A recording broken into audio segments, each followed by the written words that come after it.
starring Sean Comer.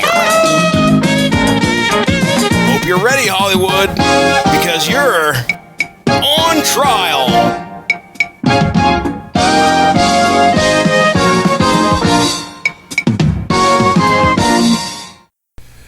Good evening, friends. This is your old pal, the mandated reporter, and frankly, I'm mortified, Mr. Mark Radulich.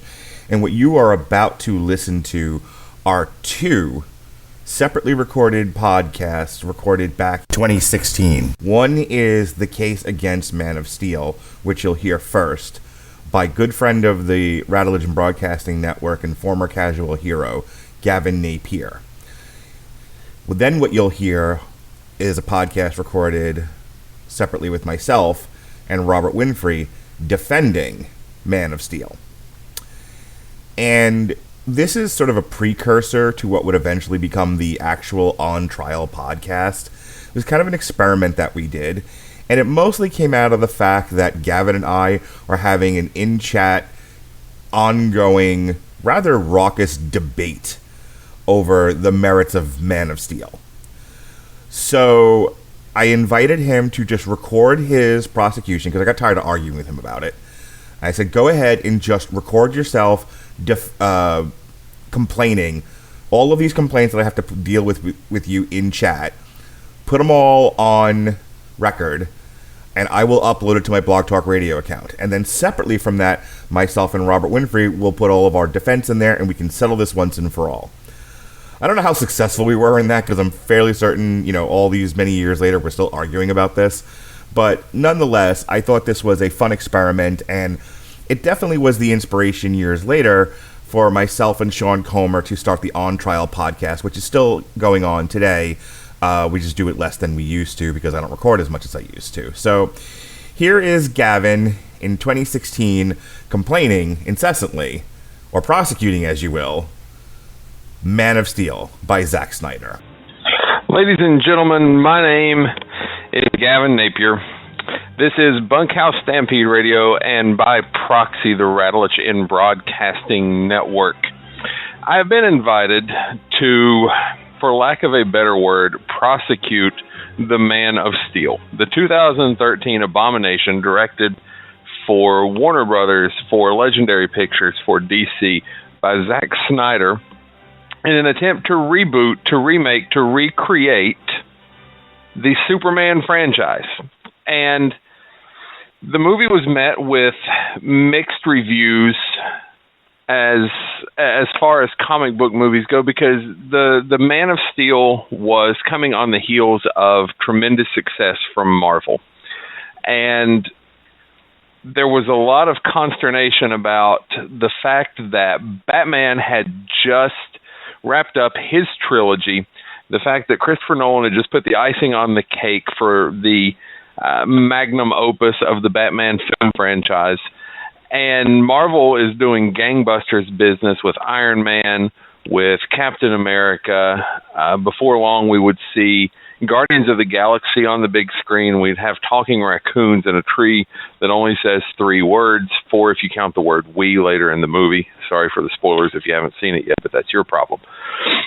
And so now, because of the mixed critical reviews and the slightly disappointing financial take that Man of Steel brought in, although let's be 100% serious here, Man of Steel made more money than I would see in 20 lifetimes.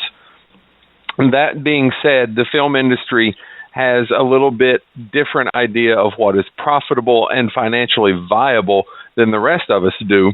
And because Man of Steel didn't quite meet expectations, there is tremendous financial pressure on Batman v Superman to make $1 billion or face another reboot and see the continued disarray of the DC cinematic universe as they continue to fall laps and laps behind their counterparts at Marvel. I promised Mark, when he asked me to do this, that part of the prosecution of the Man of Steel, the part of breaking it down and talking about everything that was wrong with it, would not include the characterization of Superman. And I'm going to hold true to that. So if we were in a courtroom right now the judge would tell you to strike these words from your memory, that these are to have no bearing on your judgment. But I feel like that we would be remiss if we talked about the Man of Steel and we didn't talk about what has become of Superman under DC, not just in the movies, but in the comic books. Superman was created by Siegel and Schuster during the World War II era, when Hitler was marching across Europe and the United States would later become involved. Superman was created as a symbol of hope, as an inspiration, as an outlet for the stress of a nation. They needed to see a superhero because Hitler was in search of a Superman. He wanted to create a race of supermen, this Aryan nation, blonde hair, blue eyes. And so Siegel and Schuster come up with their own idea of a Superman who has startlingly black hair and a chiseled chin and this physique. But most importantly, he stands for truth, justice, and the American way. Superman was an instant success. And through the years, over the last 80 years that Superman has been a part of pop culture, he has become to the United States what Hercules is to ancient Greece, or Zeus and the gods of Mount Olympus. He is our greatest mythology. He is a wholly American creation, W-H-O-L-L-Y, not holy as in religious. He is an American creation that has become a part of the fiber of what American pop culture and American mythology is. And American mythology is something that struggles to find its way sometimes because we are such a melting pot of different cultures. We are such a variety of things that have been mashed together and created our own successful community out of it. But Superman is something that is entirely ours. Over the last few years, DC has gotten away from what made Superman truly Superman. And anyone that has followed the history of the character will tell you, Superman is not Superman because he is the strongest comic book character. He is not Superman because he always wins fights. He's not even Superman because he saves the day. He's Superman because he does what's right, even when it's hard. Because when everyone else loses hope, he still provides a symbol of hope. He still offers a symbol of what can be good and right in the world. And he inspires those around him to do better, to aspire not to be a Superman who can fly and shoot lasers out of his eyes and pick up mountains and throw them into space. He inspires them to do the right thing even when it's the hard thing. And that is the core of what Superman is, that he is someone who by all rights has no connection to our planet, who could set himself up as a god among men, but chooses instead to inspire, to protect, and to make the world better for those around him. DC over the last few years, especially with the advent of the New 52, however, it's worth noting that Superman Earth 1 by J. Michael Straczynski was the test run for this.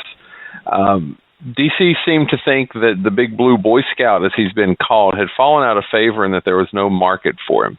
Or at least that's the lip service that they'll give you. In place of the Superman that we've known and loved for 80 years, DC has started to offer a new Superman, a Superman who is angry and tends to lash out more, a Superman who wears a suit of armor even though he's invulnerable, a Superman who is much less interested in involving himself with the affairs of the human world and much more interested in being Superman.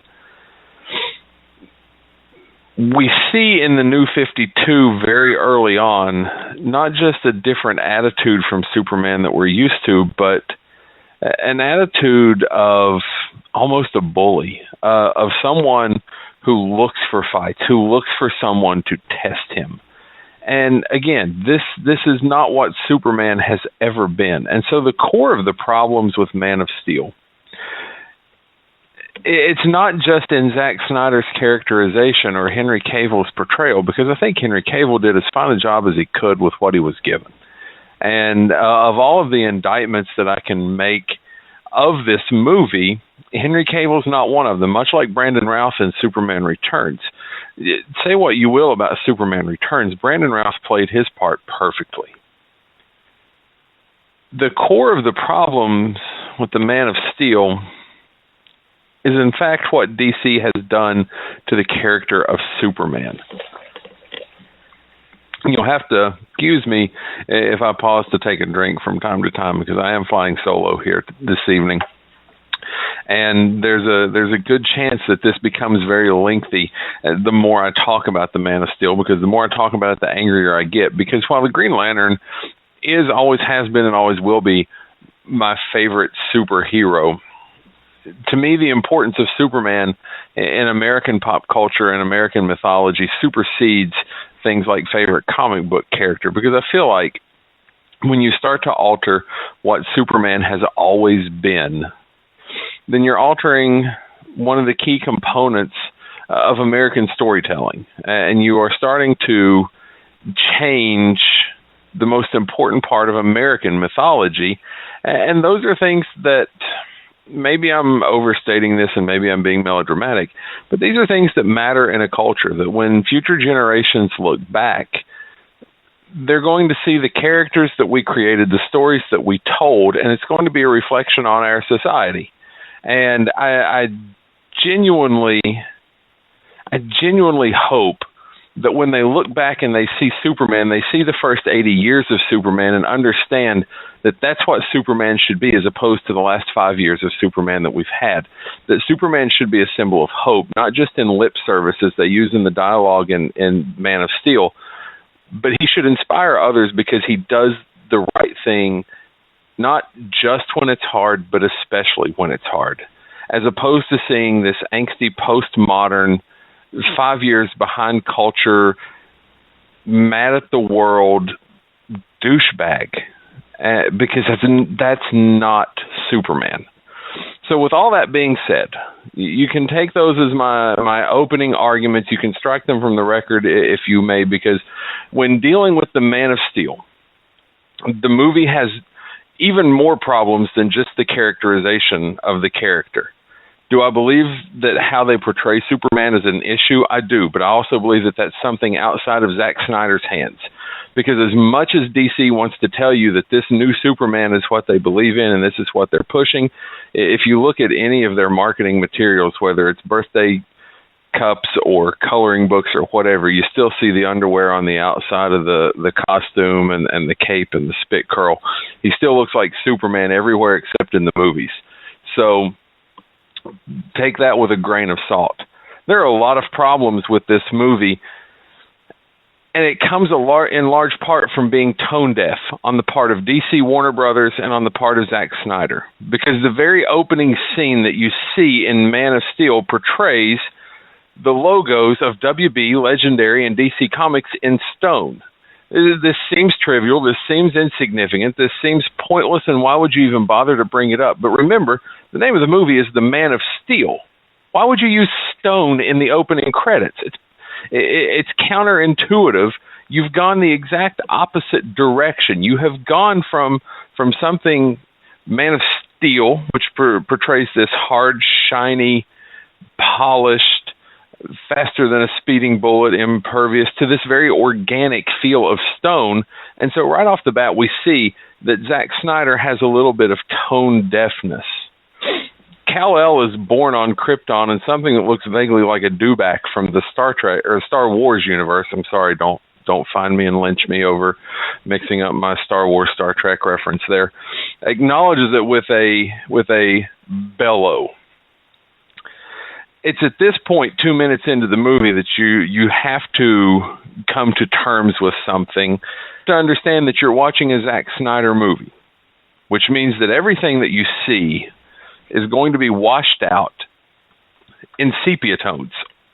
It's going to look like you are looking at a picture taken in the 1930s that's been colorized, but isn't quite normal in terms of color.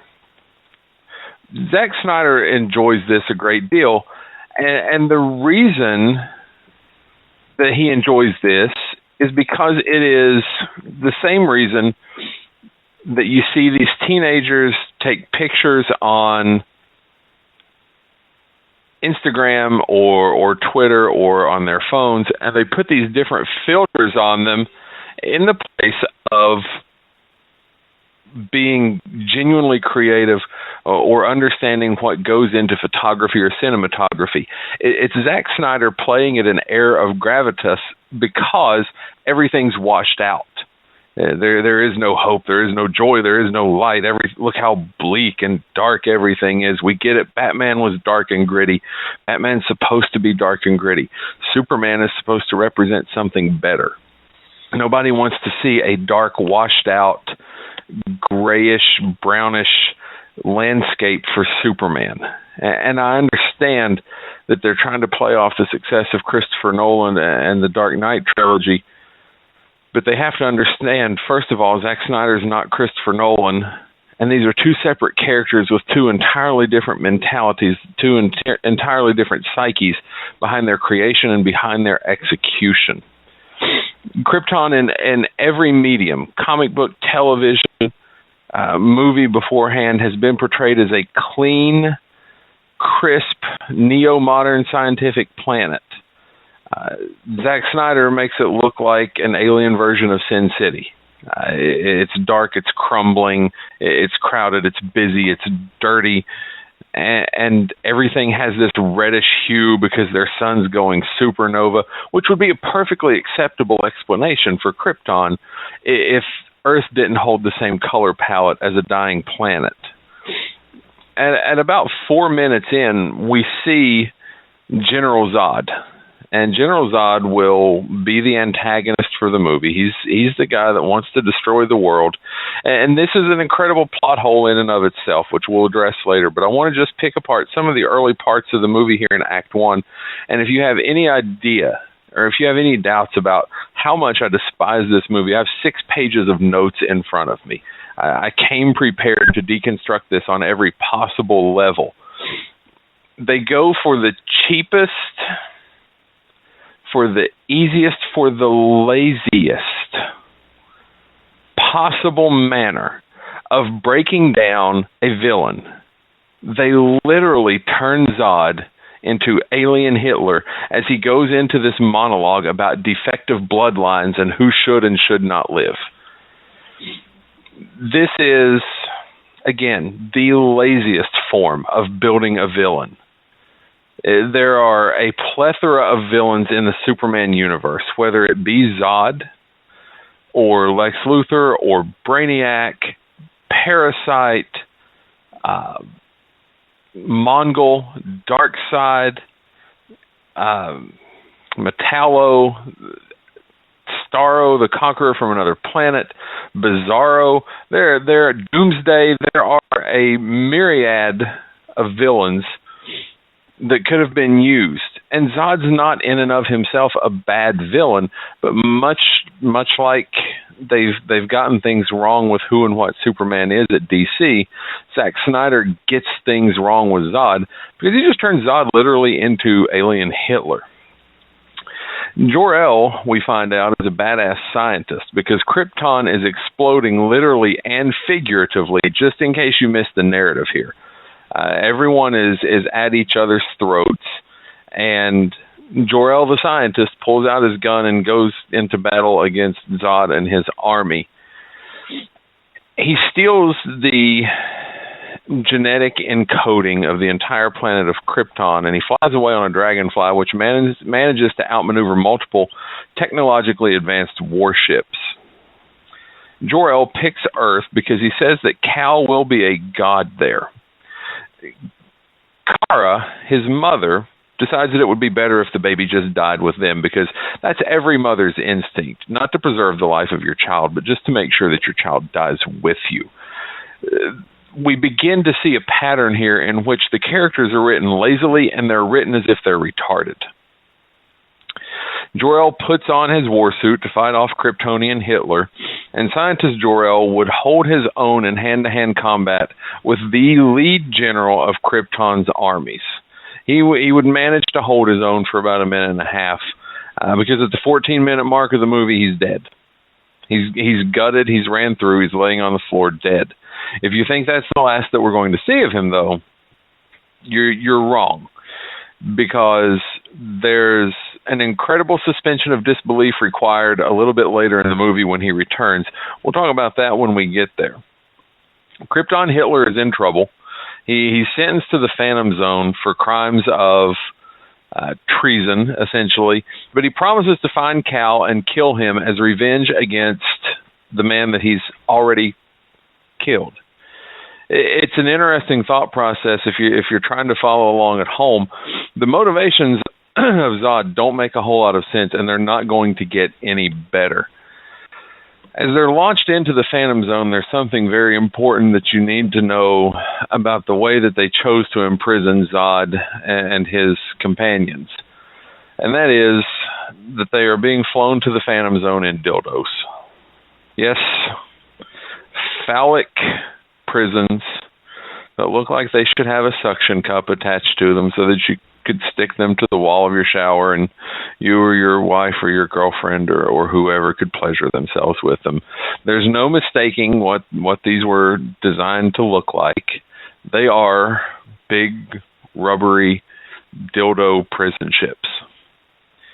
The irony is that the dildo prisons will actually save them, because Krypton will explode while they're in the Phantom Zone, and then they'll be able to come back out and everything will be fine because they can make their own ships out of the dildo prison ships, and then Zod can get about the business of tracking down the last Kryptonian. This is the end of what I refer to as Act 1, and it serves as a prologue, and it definitely sets the tone for the movie. Unfortunately, the tone is not set in a good way. The tone is set in such a way that you are fairly aware that things are going to be pretty stupid, that the narrative is going to be missing some key points that will make it make sense, and interactions between characters aren't always going to make a whole lot of sense. The characterizations that we've seen so far are pretty true to what we see in the movie as well, in that they are not what you expect from this intellectual property. I mentioned that everything's washed out in sepia tones. If you want to see what the Man of Steel could have looked like, if you want to see what a Superman movie should look like, you can go to YouTube and you can search Video Lab, the truth behind what if Man of Steel was in color, not in washed out sepia tones, not what if Zack Snyder got to run this through his old-timey film processing unit. What if the Man of Steel was actually filmed in color? What if we saw the blues and the reds and the yellows on his suit? What if we saw blue skies and green fields? I'll never see a green field because I'm colorblind, but the rest of you would probably enjoy it. Moving into Act 2 at the 20-minute mark, we see a fisherman on Earth, which again is just as bleak as Krypton. We see an Earth, a sea that is stormy, that is tumultuous, and we see a fisherman with a very scruffy look to him referred to as Greenhorn over and over, and he's concerned about reports that he's overhearing regarding an oil rig that's exploding. Without a moment's hesitation, he peels off his flannel shirt, he dives in, and he's off to save the day. The scruffy fisherman, after saving the day, the explosion sort of leaves him drained, rattled, what have you, and he's floating in the water as a whale approaches him. And this unconscious fisherman flashes back to seeing and hearing everything as a young boy in school. The world becomes overwhelming. And the natural response to that is to shoot lasers out of his eyes at a doorknob to keep anyone from opening the door. Now, I'm not sure how you bring out Superboy's powers. I'm not sure how you bring out what Cal is able to do without having something a little bit hokey and contrived. Clark is nudged by the whale. He wakes up. He wanders into a town and steals some clothes. He thinks about being called Dick Splash and saves a school bus full of his classmates. Again, another flashback scene. in which a young man who would become one of Clark's best friends, Pete Ross, is actually bullying Clark and calling him Dick Splash. And this causes a little bit of turmoil between Clark and his father, Jonathan Kent, played by Kevin Costner.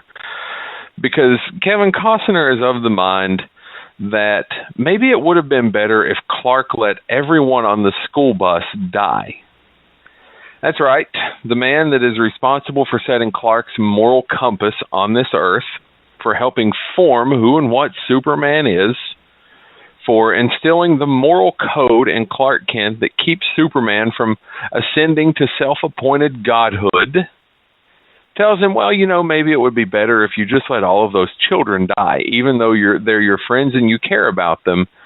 It's probably better that you let a school bus full of children drown than take a chance on being noticed. This is counterintuitive to not just everything that Jonathan Kent has ever been characterized as. This is not just counterintuitive to what I expect from a Superman story. This is counterintuitive to basic human decency. I'm not sure that you could find a situation on the planet where someone possessed of any sanity whatsoever would tell you that maybe it's better if a school bus full of children drowned. Clark sees a ship sailing away. It's his. They're looking for him. They don't know where the Greenhorn went. All is well. There's a miraculous rescue at sea, and Clark wanders his way into a diner. In this diner, there's a roughneck, a redneck, and he's harassing a waitress. And Clark tells him to stop. The redneck, who we'll refer to as Seabass in honor of Dumb and Dumber, even though Clark is 6 inches taller than him, is as broad as a doorway, this guy decides that he's going to throw beer on Superman. Doesn't know that he's Superman, clearly. And he tries to push him. Now, when he pushes him, he goes flying backwards. He being Seabass, not Superman. And then Clark just walks out. Now, the rational response to this is that he impales a $60,000 tractor trailer on telephone poles, and we see the wires sparking and everything when the guy goes out to retrieve his truck, and he seems confused. I'm also confused because Clark managed to uproot several telephone poles and apparently snap several power lines, yet there's no power outage anywhere. I'm also wondering exactly how, even with the gift of his superpowers, Clark was able to run telephone poles, which, if you've ever seen them, are significantly tall and significantly thick, through a steel tractor trailer multiple times without anyone hearing anything. This is insanity. This is, again, just like turning Zod into alien Hitler, this is the laziest storytelling you could possibly have.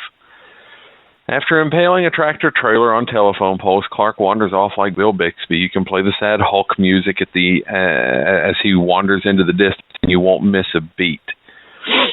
We meet Lois Lane shortly after in Antarctica, and we have to remember one thing about Lois, and that is she's plucky. There's something under the ice, and it's 20,000 years old. And by the way, Lois, you have to pee in a bucket because you're an outsider and the military doesn't want you here. But Lois Lane is going to snoop around and she's going to get her story. These heavy-handed narratives are a thing of beauty because without them, I'm not sure that anyone that actually enjoyed this movie would have been able to enjoy the movie. They need things spelled out to them. They need things to be very plainly and very delicately given to them, so that they can understand and follow each character. Had Lois just been tenacious and asked a lot of questions and been a good reporter, they might not have picked, she worked for the Daily Planet, she's their star reporter. Lois manages to expertly navigate a narrow ice shelf, following Clark into a tunnel where this item that's been underneath the ice for 20,000 years rests. Clark sees a ghost as Lois explores what will become eventually the Fortress of Solitude. Superman saves Lois after she's attacked by one of the security sentries, the Kryptonian robots there to protect everything that belongs to Clark. He looks into her, and Dr. Fisherman Clark understands that she's bleeding internally, and he cauterizes the wound with his eye lasers. And all of a sudden, we have removed one of the key components of what Superman has been from his very, very beginning, and that is the dichotomous relationship between Clark Kent and Superman, especially as that relates to Lois. There is no mystery. There is no need to find out. He sees him for who he is as Clark Kent, and he fixes her internal bleeding so that she doesn't die there.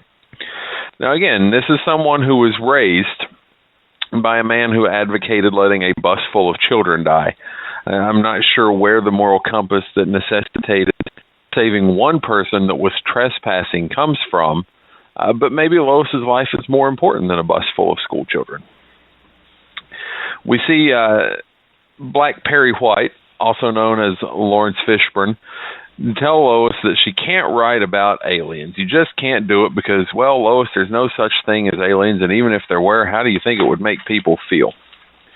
At 44 minutes, we get maybe my favorite moment in the movie. We see a polar bear, and if you've never heard Kevin Smith go on his diatribe about the time that he was approached to sort of write a Man of Steel movie, you need to listen to that to truly appreciate it, because he mentions a polar bear in his diatribe and what was expected of him with the polar bear. So that quick cutaway to a polar bear at the 44-minute and 20-second mark is arguably the high point of the movie for me. Shortly after the polar bear, computer-generated Jor-El meets Kal. We see a bit of heavy-handed liberal propaganda about global warming for Krypton's demise, and we see him inherit the suit. It's not made for him lovingly by his mother, which adds another emotional layer to Clark and his relationship with humanity and why he wears the suit. Nope, it's just something that he finds on a ship from a culture and a people that he never truly experienced. And he puts it on because why wouldn't you put it on? The symbol means hope. In every iteration of Superman to this point, the S on his chest did not stand for hope. It was a representation of the Science Guild because his father was a scientist. The L, the House of L, E-L, were scientists. And the symbol on Clark's chest represents the Science Guild. We find out that, as is customary for every version of Superman we've ever seen on screen, he can fly, but he can't land very well. They use terrible, terrible green screen for Clark to tour the planet, and everything that he sees, no matter where he's at, no matter if he's over a desert, an ocean, a tundra, a forest, everything is dull and washed out because Zack Snyder hates colors. Lois figures out Superman is Clark Kent fairly easily by backtracking every appearance that he's ever made. I'm assuming that in doing this, that she's only researching miraculous events and rescues around the globe, and she tracks him down to Smallville, Kansas. We get a flashback to Clark and Jonathan and Martha riding along in a truck, and Clark has a angsty teenager, "you're not my dad" moment. This is important to see Clark and Jonathan fighting because Jonathan's about to die, and Superman is nothing if not triggered by his relationship with his father, right? I mean, that's what we all know and love from Superman, is the fact that he's tortured by his relationship with his father, who wanted, again, a bus full of children to be dead at the bottom of a river. This is maybe the worst acted scene that I've ever seen in a major motion picture, because there's a tornado literally bearing down on Kevin Costner. Clark Kent has the ability to save his father, but Costner just extends his hand and shakes his head no. And in watching it, it's not like Kevin Costner is telling Clark, no, don't reveal yourself to these people. I understand the consequences, and this is how things have to be. This is what the fates have decided. I'll always be watching down on you, Clark. I love you.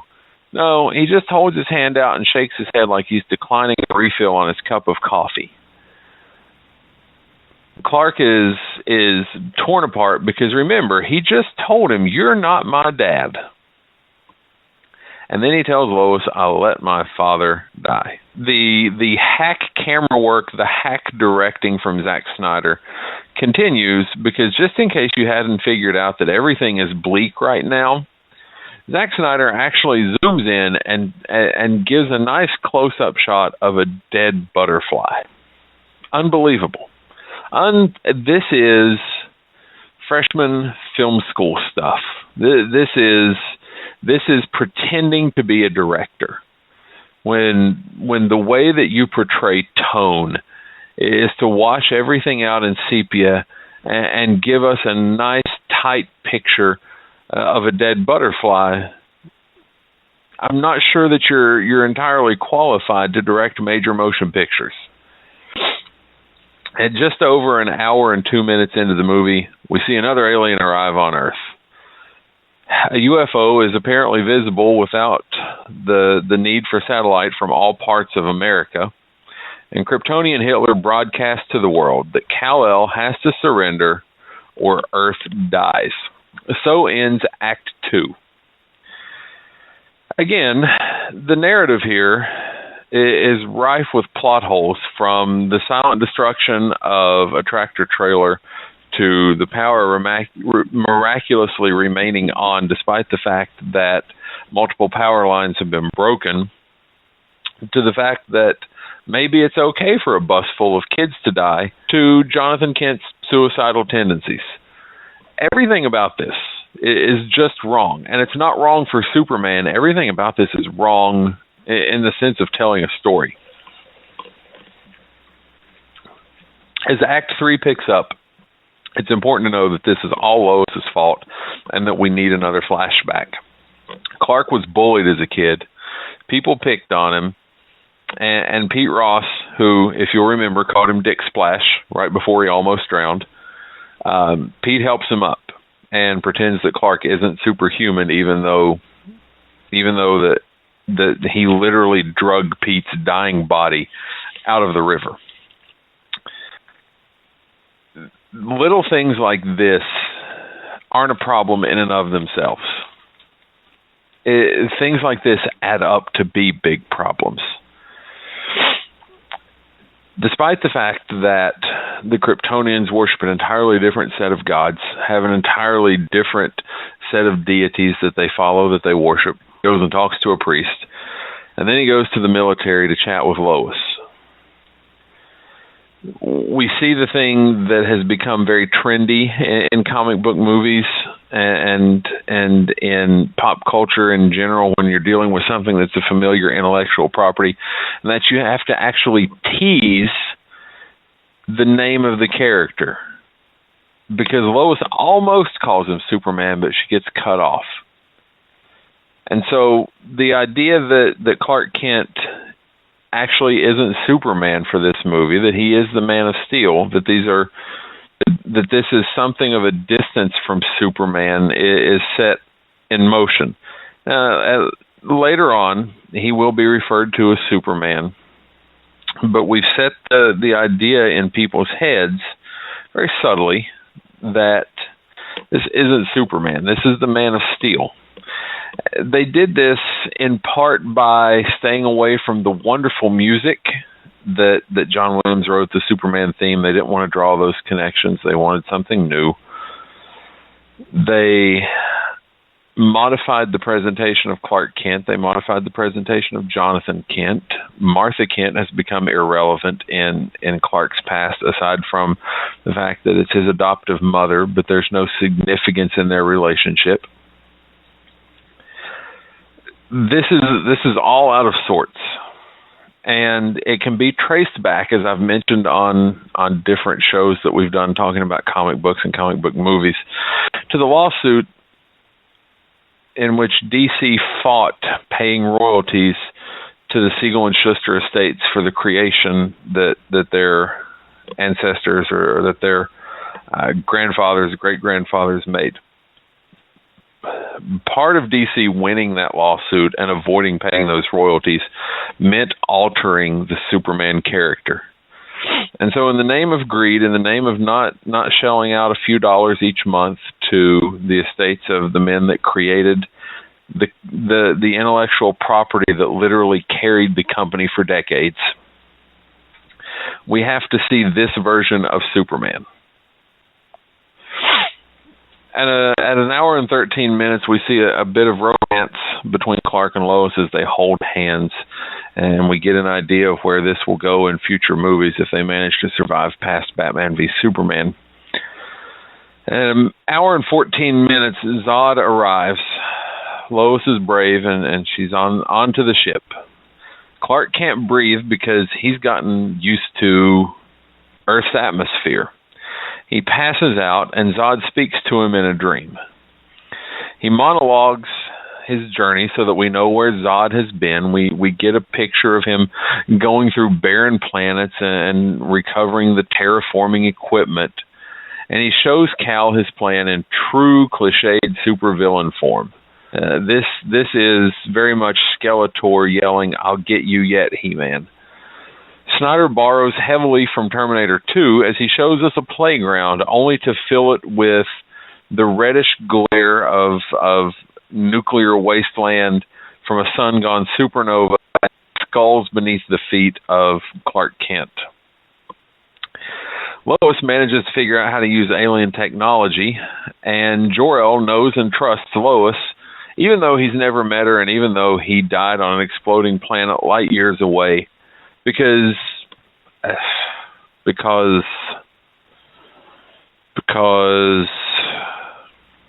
guess because is the best we're going to do here. It makes sense that he would be able to recognize his own son, Kal-El. And I understand that there is a certain suspension of disbelief that comes along with any movie, especially comic book movies. But the idea that this being from another universe that loaded his consciousness into a computer program so that he could communicate with his son and teach him about all that their life and their civilization was, would just immediately recognize and trust someone that's running around with Clark, even though she's not with Clark or Cal, as Jor-El knows him at the time. It requires a much greater suspension of disbelief than even a movie such as Superman or Man of Steel deserves.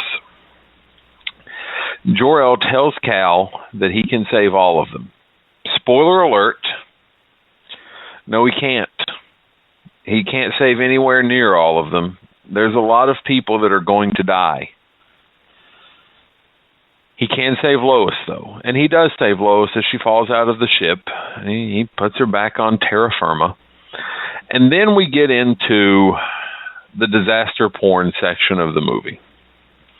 It begins at an hour and 29 minutes, and it goes on for a while. Clark monologues. He's talking to Zod and telling him what he's going to do. Again, this is something that you expect to see from the villain. You don't expect to see this from the hero. You don't expect to see this from the guy that's going to save the day. And here's where we see the difference between the direction given from Richard Donner to Christopher Reeve and the direction given from Zack Snyder to Henry Cavill. Because Christopher Reeve went out of his way to make Clark Kent and Superman two different people. He stood different. He spoke differently. He dressed differently. He carried himself differently.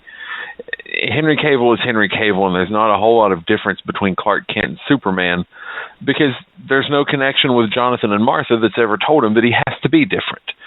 All he's had is a dad that tells him that homemade genocide is okay and that it's okay if your dad dies. He gets blasted for it because Zod's smarter than he is. Cal fights a woman in IHOP, and Pete just happens to be there.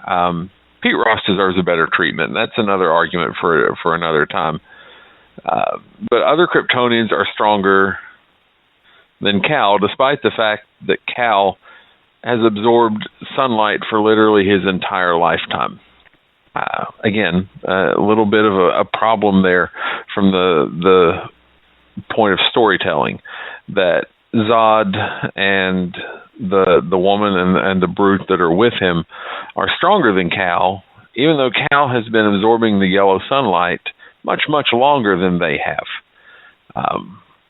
The idea is that Kryptonians are solar batteries. They hold the light from our yellow sun. It fills their cells. It makes them stronger. It gives them the ability to do things that we cannot.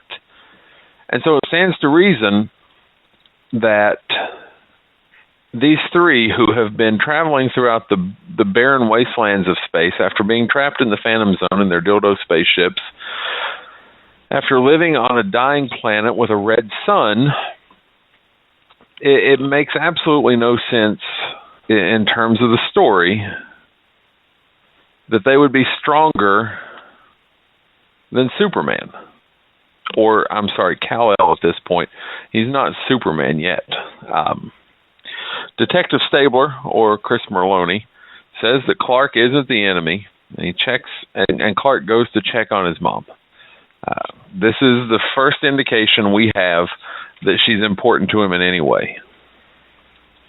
We then find out in one of the more bizarre storytelling twists that Zack Snyder gives us, Kal-El is literally billions of people, as the entire genetic code of Krypton is in the cells of Clark Kent, of Kal-El, of Superman.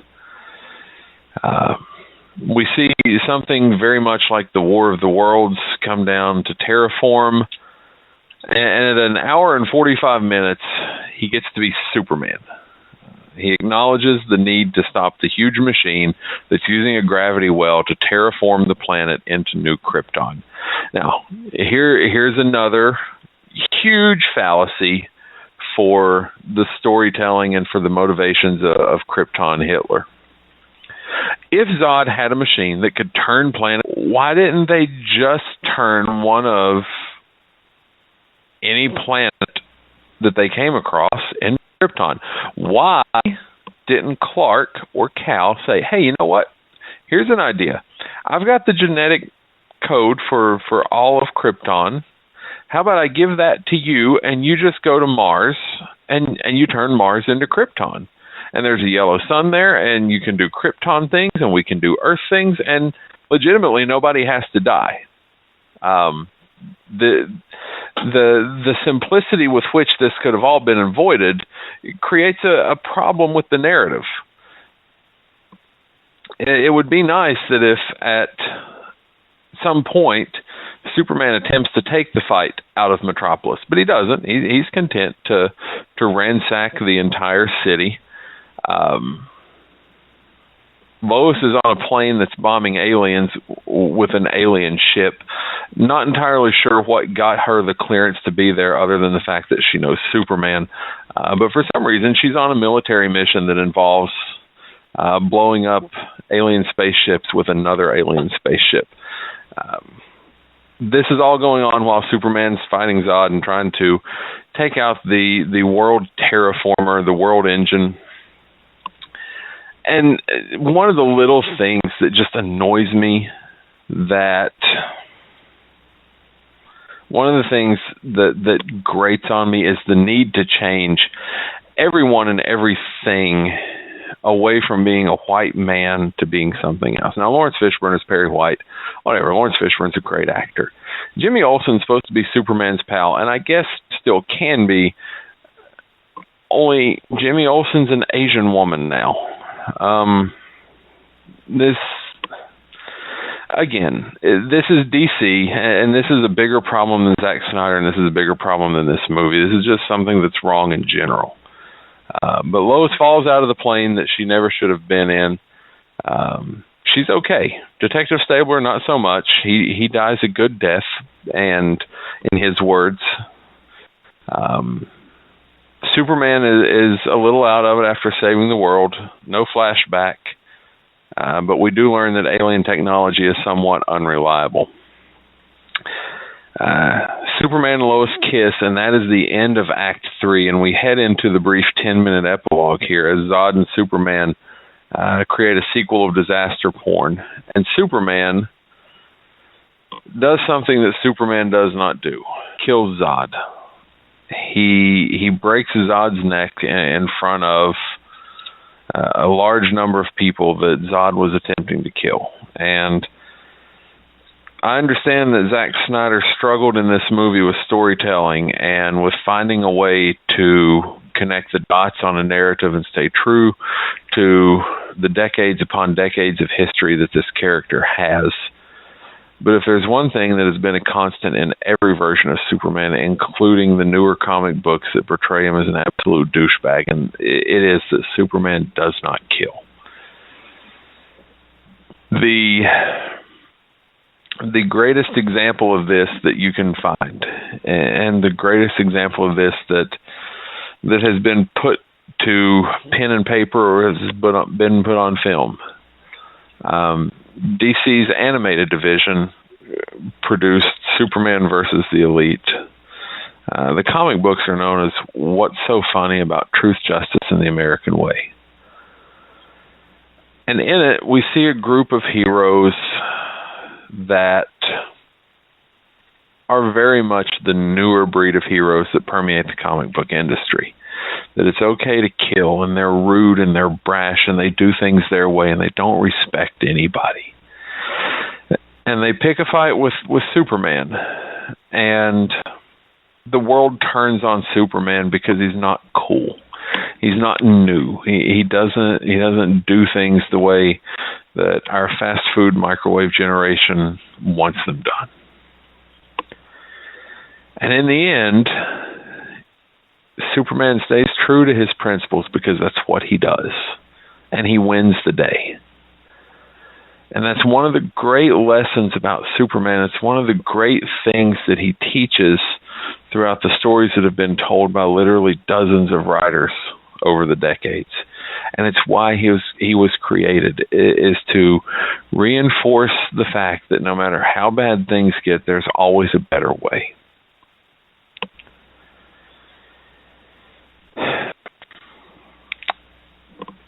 We go from this moment that is completely counterculture to everything that Superman has ever been, to a very lighthearted moment where a satellite falls in the desert and the soldier's panties are wet because she thinks Superman's hot.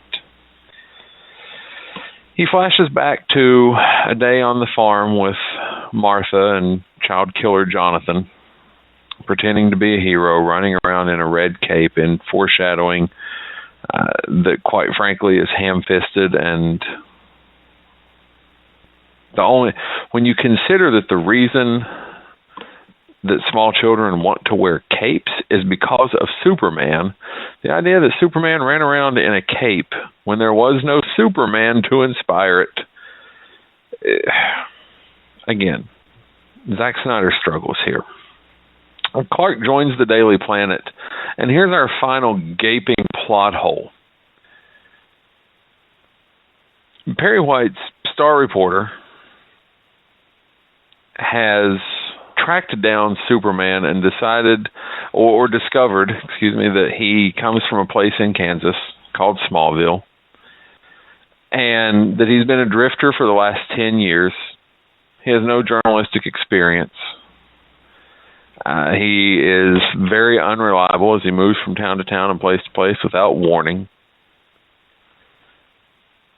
The closest thing that we have to work experience for him is working on a fishing boat, and he's spent a long time as an anonymous drifter. And Perry White just decides, yeah, you know what, we'll take a chance on you. You'll probably make a good reporter. There's a lot of stuff in this movie.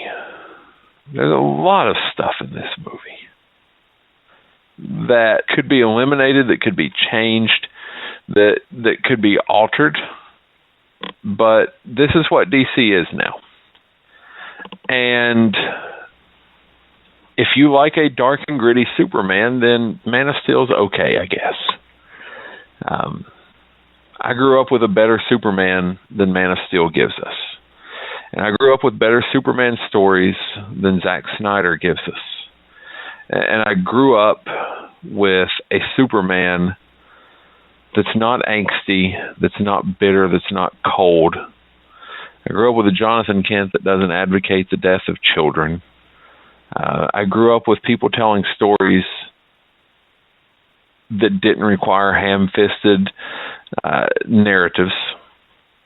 And I grew up with a Superman that when he pulled open his shirt, when he changed in a phone booth and took off in that blur of red and blue to save the day, you got goosebumps when John Williams' music picked up, and you felt a sense of pride and a knot in your stomach of pleasant anticipation to see how he was going to save the day against all odds.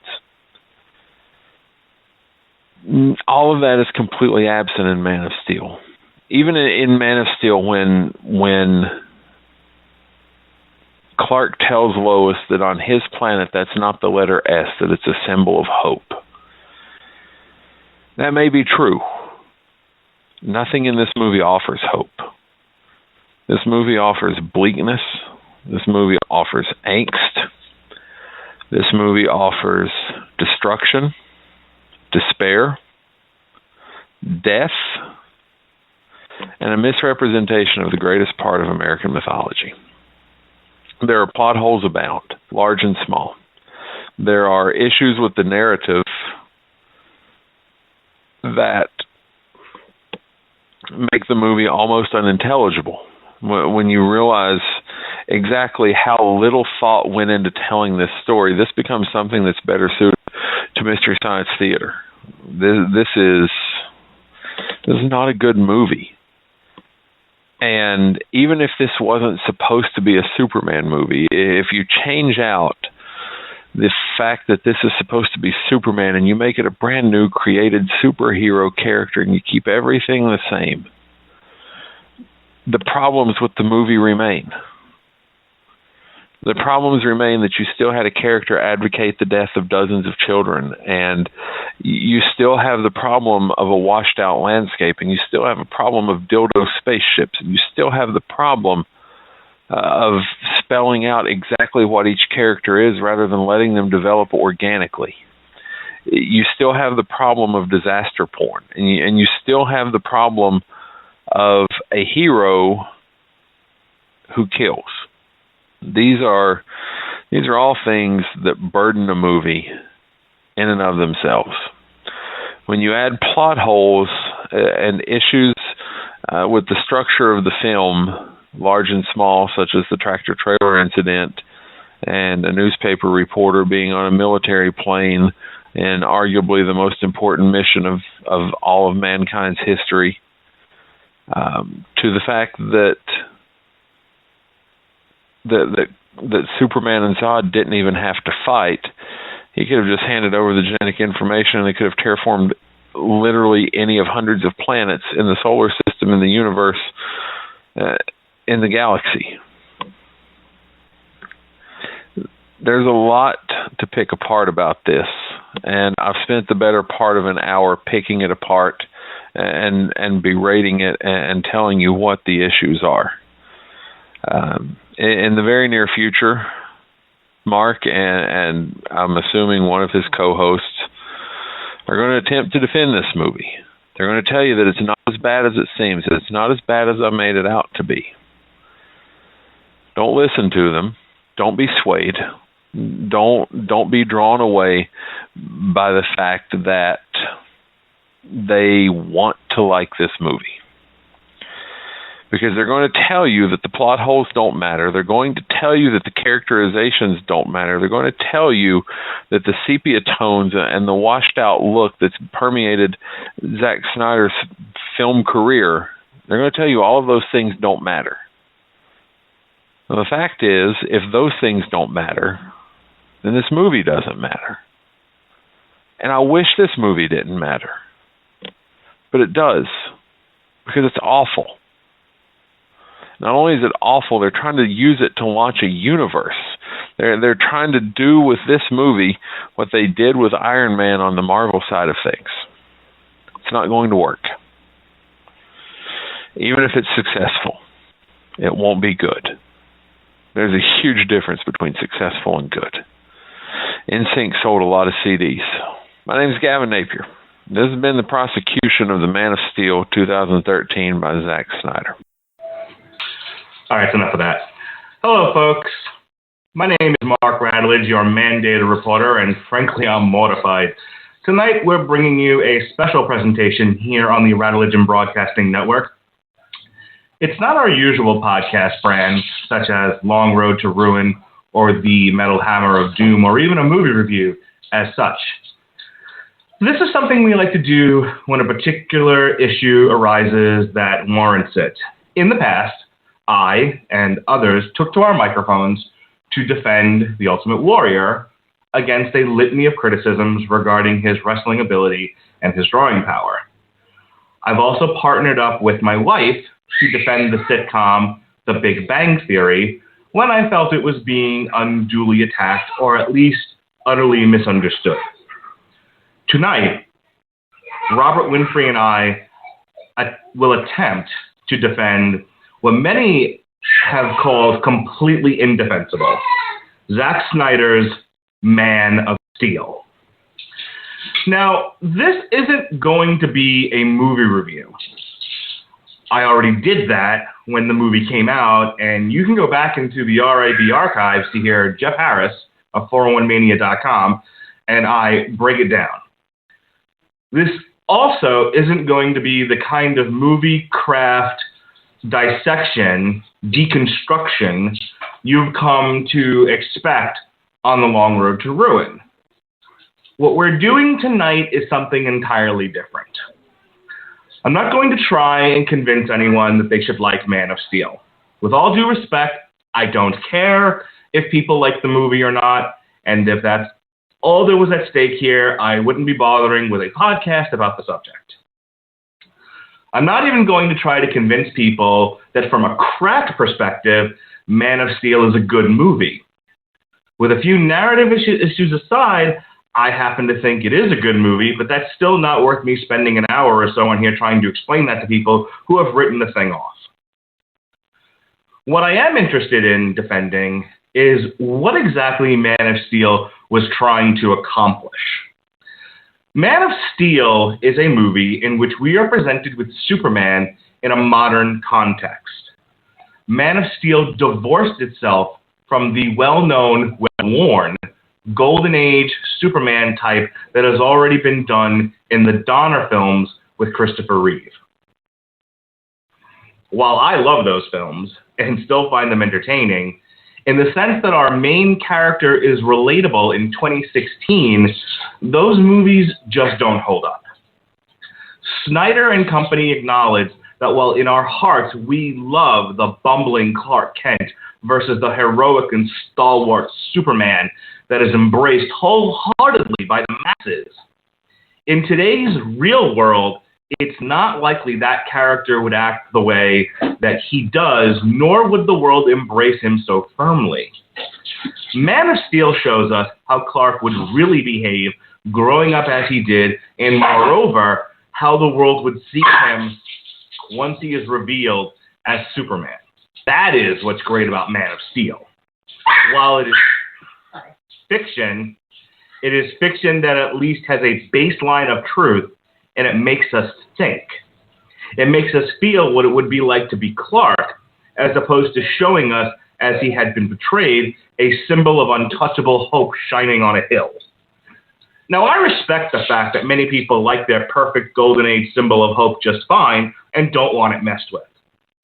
I, however, think a grounded, more realistic personage of a child struggling with God powers turning into a man searching for his place in the world is also a worthy and interesting story. It is a story worthy of defense against unyielding and often shrill criticism. Man of Steel asks the important question when thinking about who Superman really is. What if an alien with God powers landed in the Midwestern U.S. right now in the 21st century? How would that affect the world? How would that affect the couple that found him? What would that alien endure growing up here? Man of Steel attempted to answer those questions in a serious and believable way. I happen to think in large part they accomplished exactly what they set out to do and got it mostly correct. Let's dig into some of the questions. You have a child alien, raised by Midwestern farmers, who starts to develop scary and unexplainable powers. Now, there's a few different angles here we have to examine. First, you have to believe, as expressed in the movie by Jonathan Kent, that if Clark shows off his powers, this will attract the eyes of the government, and they'll probably take him away, not to mention scare the daylights out of the locals. What rational explanation can this family offer to anyone who starts asking reasonable questions about any of Clark's powers? Is he an alien? Is he a mutant? How did this happen? These are serious stressors and considerations that Jonathan and Martha Kent have to contend with while trying to raise their son. That's why Jonathan says things like maybe when Clark asks about letting a busload of kids drown. Can any of you say you know how exactly you'd handle this entire situation that has been thrusted upon you? The man is struggling with the idea that at any time his son will be taken away from him or worse. He also knows that Clark is in fact an alien, and that probably scares him on some level. It's a scary proposition to know full well that we are in fact not alone in the world. So much has been made up of the infamous maybe you should let a busload of kids drown bit in the movie, but you have to realize that what it all symbolizes. Jonathan was saying to the audience, Clark's entire existence is huge. It's bigger than that group of kids. It's bigger than the Kent family. When he steps out into the light and shows the world who he really is, will the world be ready for it? That was the point of the whole exchange. Kevin Costner, who plays Jonathan Kent, really nailed his performance. The anguish, an internal question that any one of us would be going through under similar circumstances. He's not perfect by any stretch, but that's what makes his character in this movie so interesting. Excuse me. Going solo tonight, at least for a little while. So then we have Clark and how he's feeling. The movie, I think, accurately shows how a child with all this power that he can't show the world would act and feel. He would absolutely feel alone. He'd feel frustrated. He might even be frightened of his own self because all his life he's been told that this existence will change the world. Now pile that on top of just the usual machinations of growing up in America. Imagine you have to deal with that on top of all the types of growing pains we've experienced. Being a kid can be hard. Being Clark must have been worse. Man of Steel goes out of its way to capture the essence of that hardship. We see Clark struggling not to be noticed, set against situations where he's helping people despite himself. Think about that. Here's a child with the fate of the world resting on his shoulders, trying desperately not to make a mess of things while just living his life. That's the beauty of Man of Steel.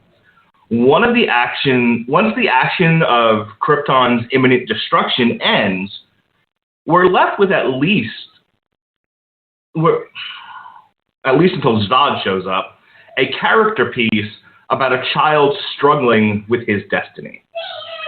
In Donner's Superman, we get one sequence of Clark kicking a football in frustration, racing a train, and then nothing.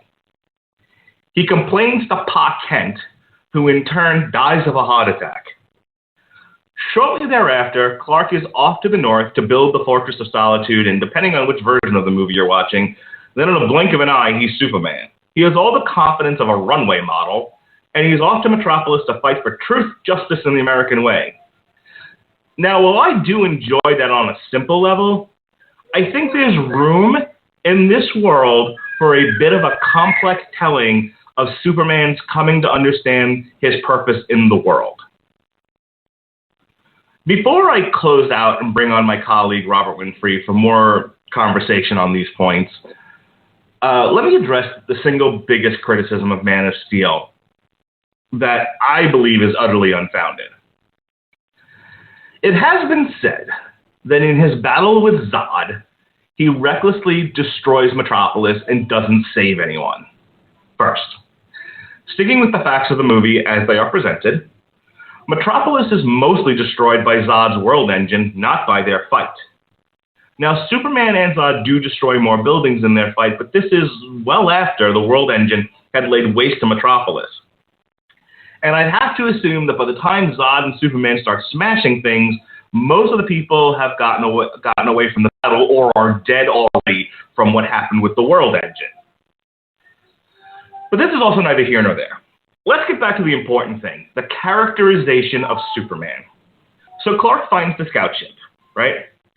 Meets an impression of his father and learns about his true heritage. He's encouraged to show himself to the world and get some new duds for the journey. And the next thing that happens, he goes back to Kansas. Clark goes home to tell his mother what he's learned and what he wants to do. But unlike his counterpart in the Donner films, before he can get comfortable in the new suit, Zod shows up and demands that he be turned over. Now, realistically, put yourself in this man's shoes. For all his life, he's tried to stay in the background, helping people when he could, but mostly just trying not to make a spectacle out of himself. Then for the first time, when he's an adult who is already struggling with what his purpose in the world is encouraged to finally emerge from the shadows with a defined purpose. That is, use your vast power to help mankind. Poor Clark gets zero time to really get a handle on his newfound purpose before more aliens show up and start threatening the planet. Think about that. Think about it. He's clocked in 0 minutes publicly as Superman at this point. Reeves' Superman saved Lois from several life-threatening accidents and death itself well before Zod showed up in his universe. But Cavill's Superman is literally thrust into a situation he barely understands and then is expected to handle it like he's been a superhero for 10 years. I think that's a bit unfair. Reeves' Superman allowed Metropolis to get trash and for people to get hurt when he fought Zod, Ursa, and Non. That is a fact. But he gets lauded, unlike Cavill, for taking the fight to the Fortress of Solitude once you realize what havoc they had wrought. Well, Cavill's Superman didn't have that option as he has no Fortress of Solitude. But even if he did, the overall point of this is he's a novice. He's a fish out of water thrown into a situation for which he wasn't prepared, and yes, he makes mistakes. He's fallible, imperfect. Superman made errors in judgment in a situation he was ill-prepared for. You see, that's what I find interesting. That's why I didn't freak out when he killed Zod. I realized that the character reacted in a moment when the answer wasn't readily clear to him. I also thought that his spur-of-the-moment decision to kill Zod would affect him going forward. I actually said that in the review that we did. These are great things that I want to see in movies. I can't speak for anyone else, but this is the kind of thing I look for, that I want to see. This is the grist for the mill that I'm looking for. You want characters with struggles and hurdles that are both internal and external.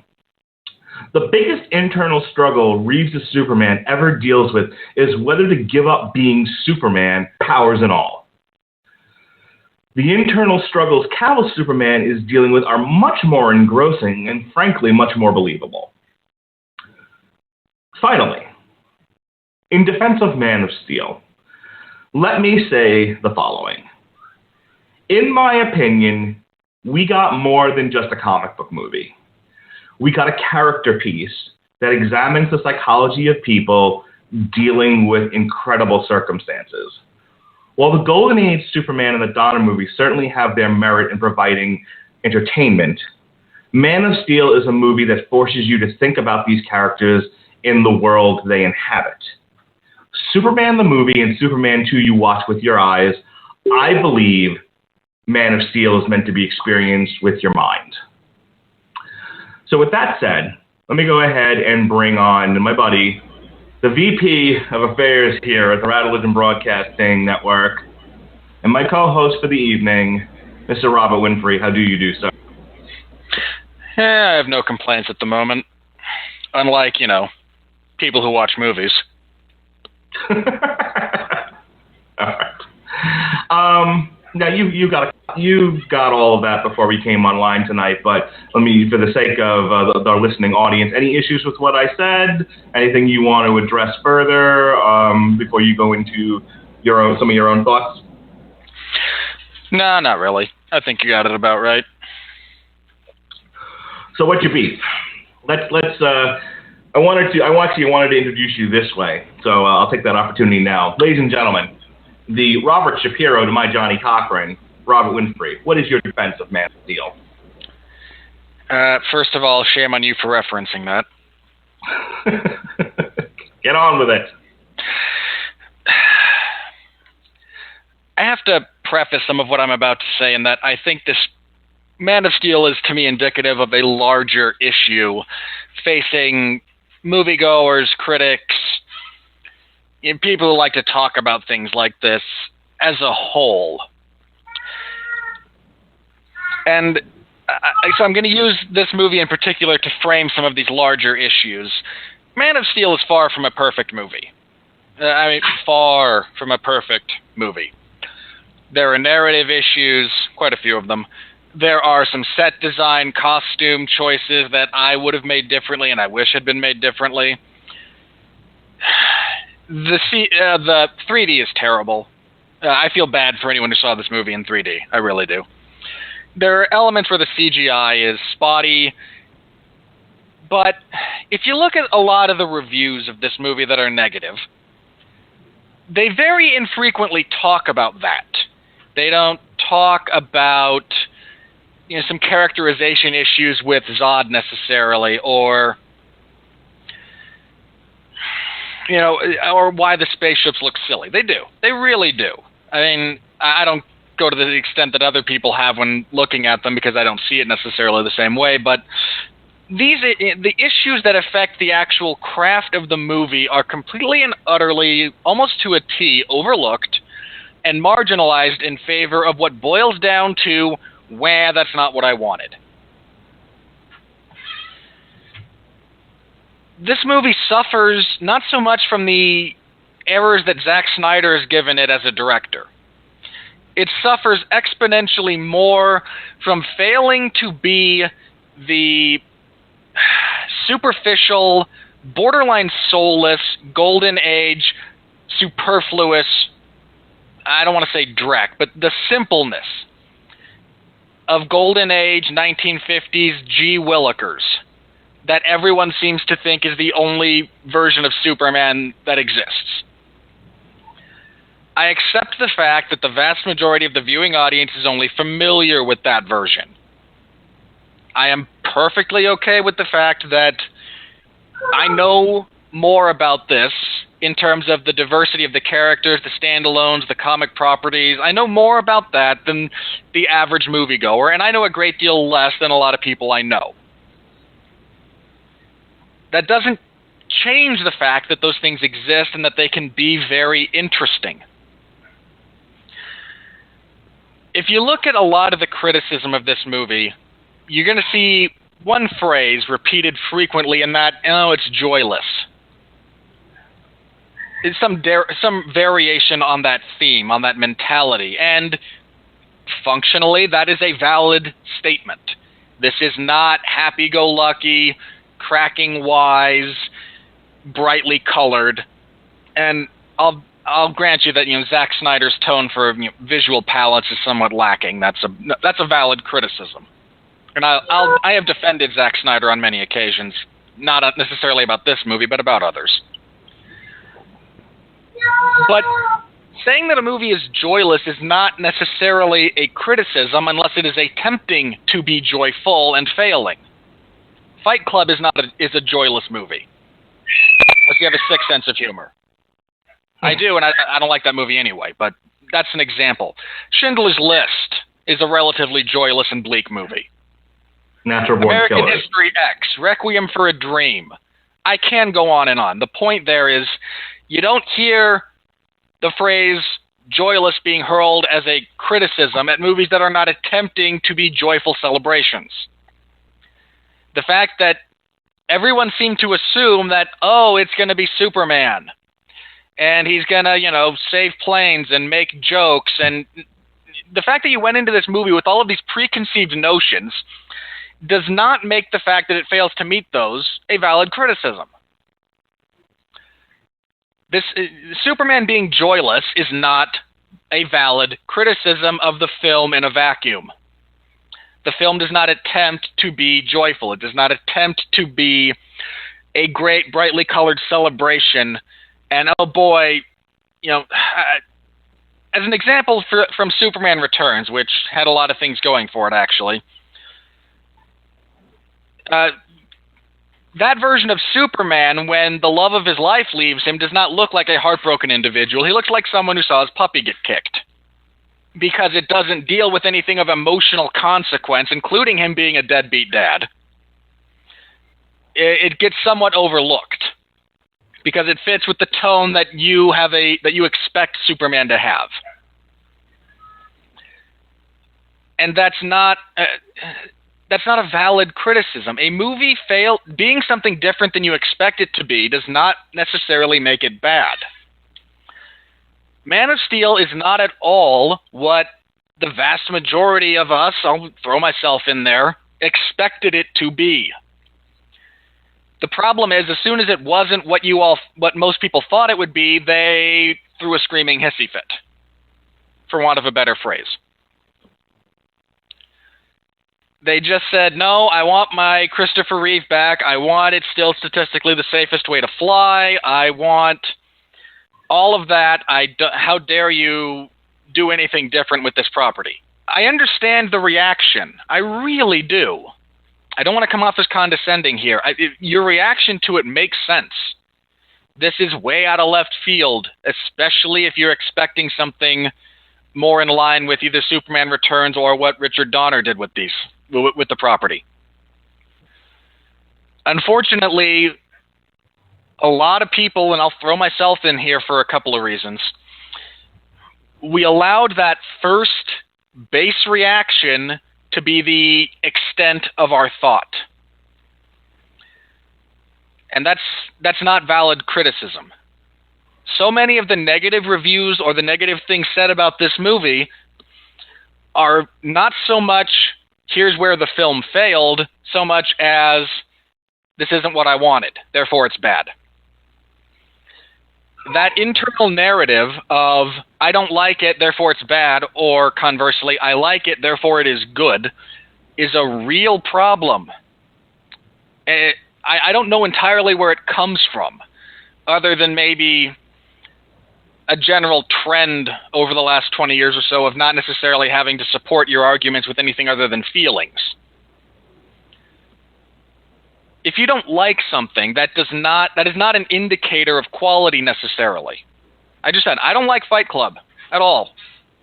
That doesn't make it a bad film. And the reverse is true as well. There are less than good movies that I certainly enjoy. Unfortunately, we seem to have lost that distinction somewhere along the line. And it's a really, really important distinction, especially if your job is to critically analyze film or television or whatever. If your job is critical analysis, separating what you like or what you enjoy or what you expected from looking at something objectively is supposed to go hand in hand with what you do. I mean, look, Man of Steel has plenty of things to criticize about it, legitimately. And for some reason, you manufactured stuff or you got your feelings hurt because it's different than what you expected. I'm sorry, that's not valid criticism. I want to jump in here real quick. Wasn't sure if there's any more you wanted to say, but I want to take a look at two things, both from the Marvel universe. One, people loved the Avengers movie. They loved the Avengers movie, and they to your point about criticism tends to not seem to look at craft anymore, but whether or not someone was thoroughly entertained or the movie met their expectation of some kind. And so with the Avengers, the thing you kept hearing was that it was fun. It was a romp. It was a roller coaster ride. I have banged my head against the wall numerous times trying to tell people the Avengers is kind of a shitty movie because, between the way it was put together, the fact that there isn't much of a plot, or the plot makes little to no sense. But yeah, stuff moves fast, and and the characters say witty stuff. So I guess there's that. And it's funny to transpose the Avengers against Man of Steel, because, well, I'm not going to say Man of Steel, as you said before, is from a craft perspective is perfect in any way, shape, or form. It's definitely got some narrative flaws. I thought it was a better put together movie than the Avengers was, but the Avengers gets all the credit for being a great movie because more people enjoyed it. To put it simply, Man of Steel is bad because it is joyless. Avengers is good because it is joyful. Comic book movies should be fun and uplifting and brightly colored, witty, and as unrealistic as possible. Cotton candy for the mind. And Man of Steel doesn't do any of that, and therefore it is bad. But the other thing that comes up is, I was wondering if you were going to get to this or not, is let's move away from the movie in and of itself and just look at Superman. Because Superman's an interesting character. Never before in my life have I seen a character who people are very much unwilling to see any other way but than how he was presented in one particular circumstance. Because we've seen multiple iterations of Batman. We've seen the kiddie, sort of campy, silly Adam West, which, there's no one screaming on the top of a hill that that's not the real Batman. Because I can point to an era of, during the Comics Code, where that Batman was very much the accepted Batman. And that's what the television show was basing itself on.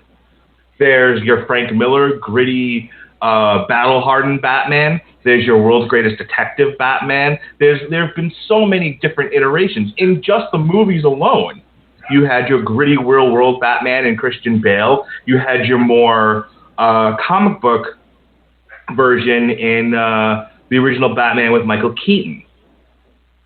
But nobody gets bent out of shape in, they're not doing Batman the way I would want Batman. Now they're trying that with Superman, and people are saying, no. Superman is supposed to be a shining light on a hill. That's what he is. That's the way he was always meant to be. And any derivation of that isn't Superman. Now you're just trying to remake Batman. And I don't understand that, because I'll give you another example. You have the Hulk, okay? Now, most people know the Hulk one way, a savage green brute. But there's been the Great Hulk, was a smaller, wisecracking, intelligent version of the Hulk. There was the Professor, which was, which basically had Banner's intelligence with the Hulk's strength. There's Doc Green, which was basically the sociopathic, intelligent Hulk. So why is it, and I'll bounce this back to you, why is it that in our lexicon of characters, whether it be James Bond, the Hulk, Batman, or any number of our American mythological characters, we're willing to experiment and try them in different ways. But when it comes to Superman, everyone goes, for fuck's sake, no. Don't do that. Please. Golden Age Superman only, please. Why do you think that is? I think the problem you run into with that is you have multiple generations of people with functionally the same version of Superman. Now, I'm not sure what led all the individual players to make it that way. It might just be, unhappy coincidence. But whereas, I mean, if you look at Superman from, the 40s or 50s with George Reeves, it's functionally the same Superman that you got with Christopher Reeve, that you got with Brendan Routh, that you've got with Dean Cain. So what you wind up with is multiple generations of fans with only the singular impression. I mean, yeah, Batman done by Adam West in that series is silly, campy, dated, whatever other adjective you want to throw at it.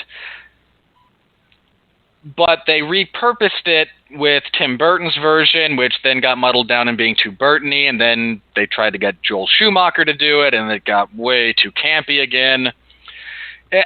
But on a larger scale, Batman has been presented in many different ways to large-scale audiences. Whereas it feels like the people who were responsible for Superman's presentation, in the 60s and 70s, were heavily influenced by the black and white television show, and in exchange, everyone who wanted to do Superman in the 80s and 90s was heavily influenced by the Donner version that came out in theaters with Christopher Reeve. And there's never been a progression of the character on a large scale. I mean, people who read comics or, follow the animated stuff, we've seen adaptations, we've seen different versions of Superman, we've seen him do other things in different contexts. And I think that, by and large, prepares us on a larger scale to accept a different take on the mythology of Superman. And unfortunately, the vast majority of people either haven't been exposed to it or saw it and went, no, I don't like that. I don't. And the other side of that is, Superman as a character is presented so frequently as, the best of us. And unfortunately, there's a cultural shift in there that I really don't feel like getting into because it bothers me personally. And that, as I said before, does not necessarily constitute legitimate criticism. But Superman has just, for so many years, was portrayed in such a static fashion to such a large number of people that anything deviating from the norm was going to get their backs up, no matter how well it's done. Let me stop you there. Look, I'm not going to tell anybody listening to this that they should go watch Man of Steel based on what we're saying. I perfectly well understand that people may only accept Superman one way, and when presented another way will reject it out of hand. Okay, fine. And that is your right, and it doesn't make you a bad person. it doesn't, none of that. That's perfectly fine. I just don't think you need to then take that to say, I only like Golden Age Superman, and when done a different way, I don't like it, and that's what makes Man of Steel bad, is my problem. Yeah. If you stop the sentence with, I don't like it, okay. If the majority of the criticism out there was, yeah, I didn't like Man of Steel, that's not my Superman, and left it at that, I wouldn't be doing this podcast. But as Robert said, the majority of the criticism was, that wasn't Golden Age Superman, and so Man of Steel is bad. Like, that's not logical.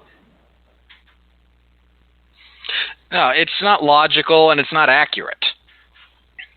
Now, another thing that I'll accept, and this is up for debate at the very least, but I'll accept the premise of the argument is, okay, I see what they're doing with Man of Steel. I see they're trying to give you this complex, psychologically tortured individual, and rightly so. They just did a shit job of it.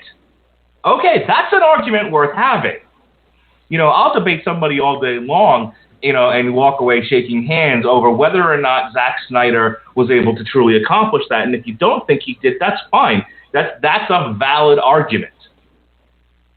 I just want to make sure that was clear, because I don't want people to walk away saying, oh, well, you guys are just saying no because you didn't like, angsty, you didn't like angsty Superman, therefore you think it's good. No, it's more than that. If I could speak very briefly to the film itself, again, it's not perfect. There's a lot of flaws. There's a lot of issues. Unfortunately, those tend to get overlooked and downplayed by and large in the wake of the emotional response. Mm-hmm. But real quick before you continue, Gavin asked me tonight why we didn't do this as a one-shot with him just debating me and Robert, and I'll tell you the backstory on that real quick.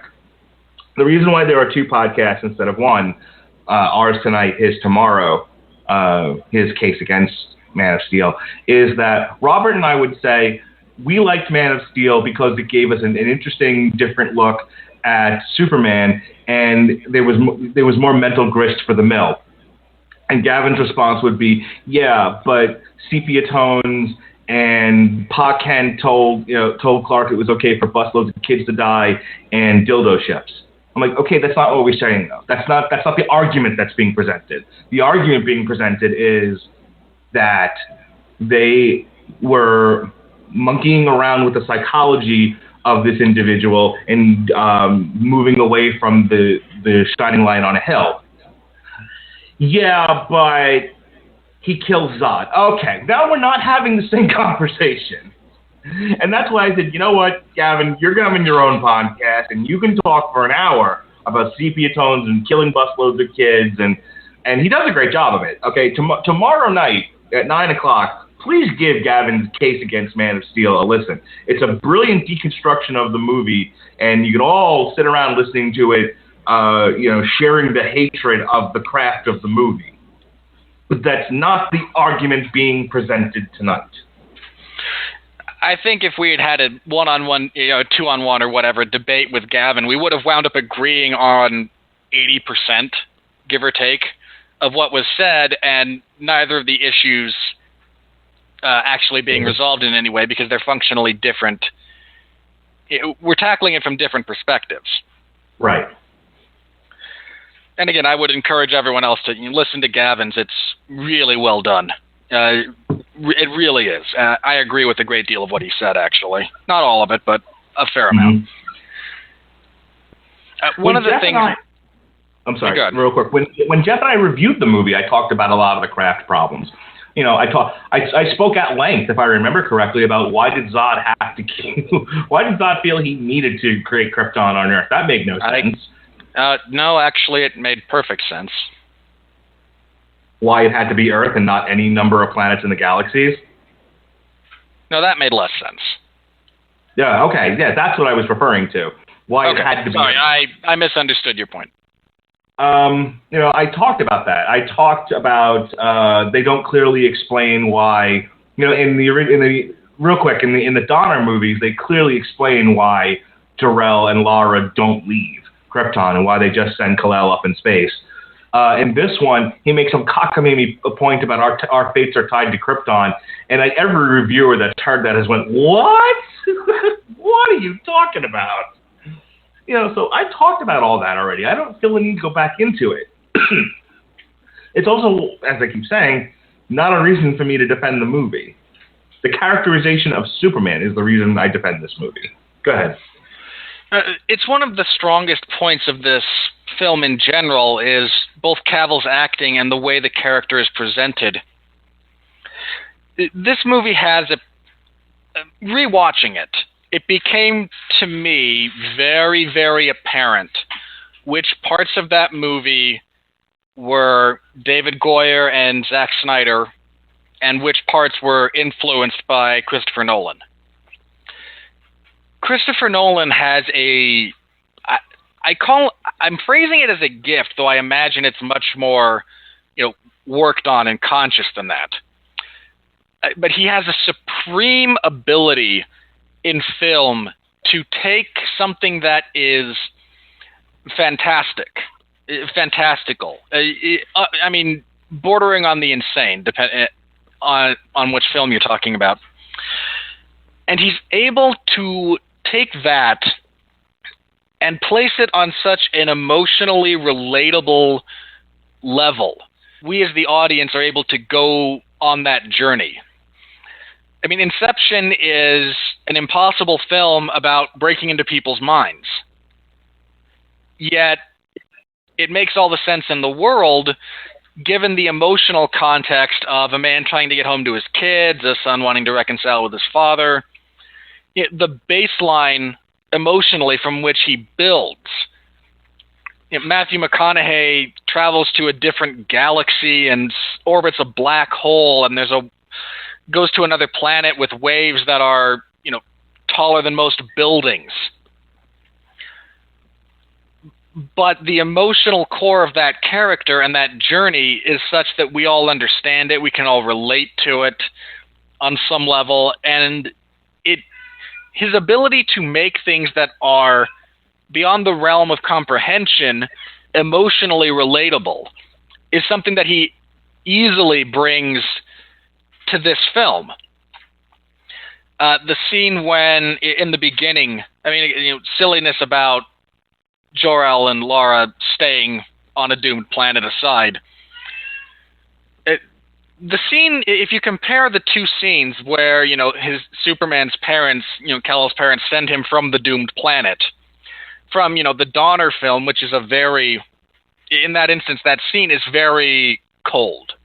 It is very mechanical. It is very sterilized.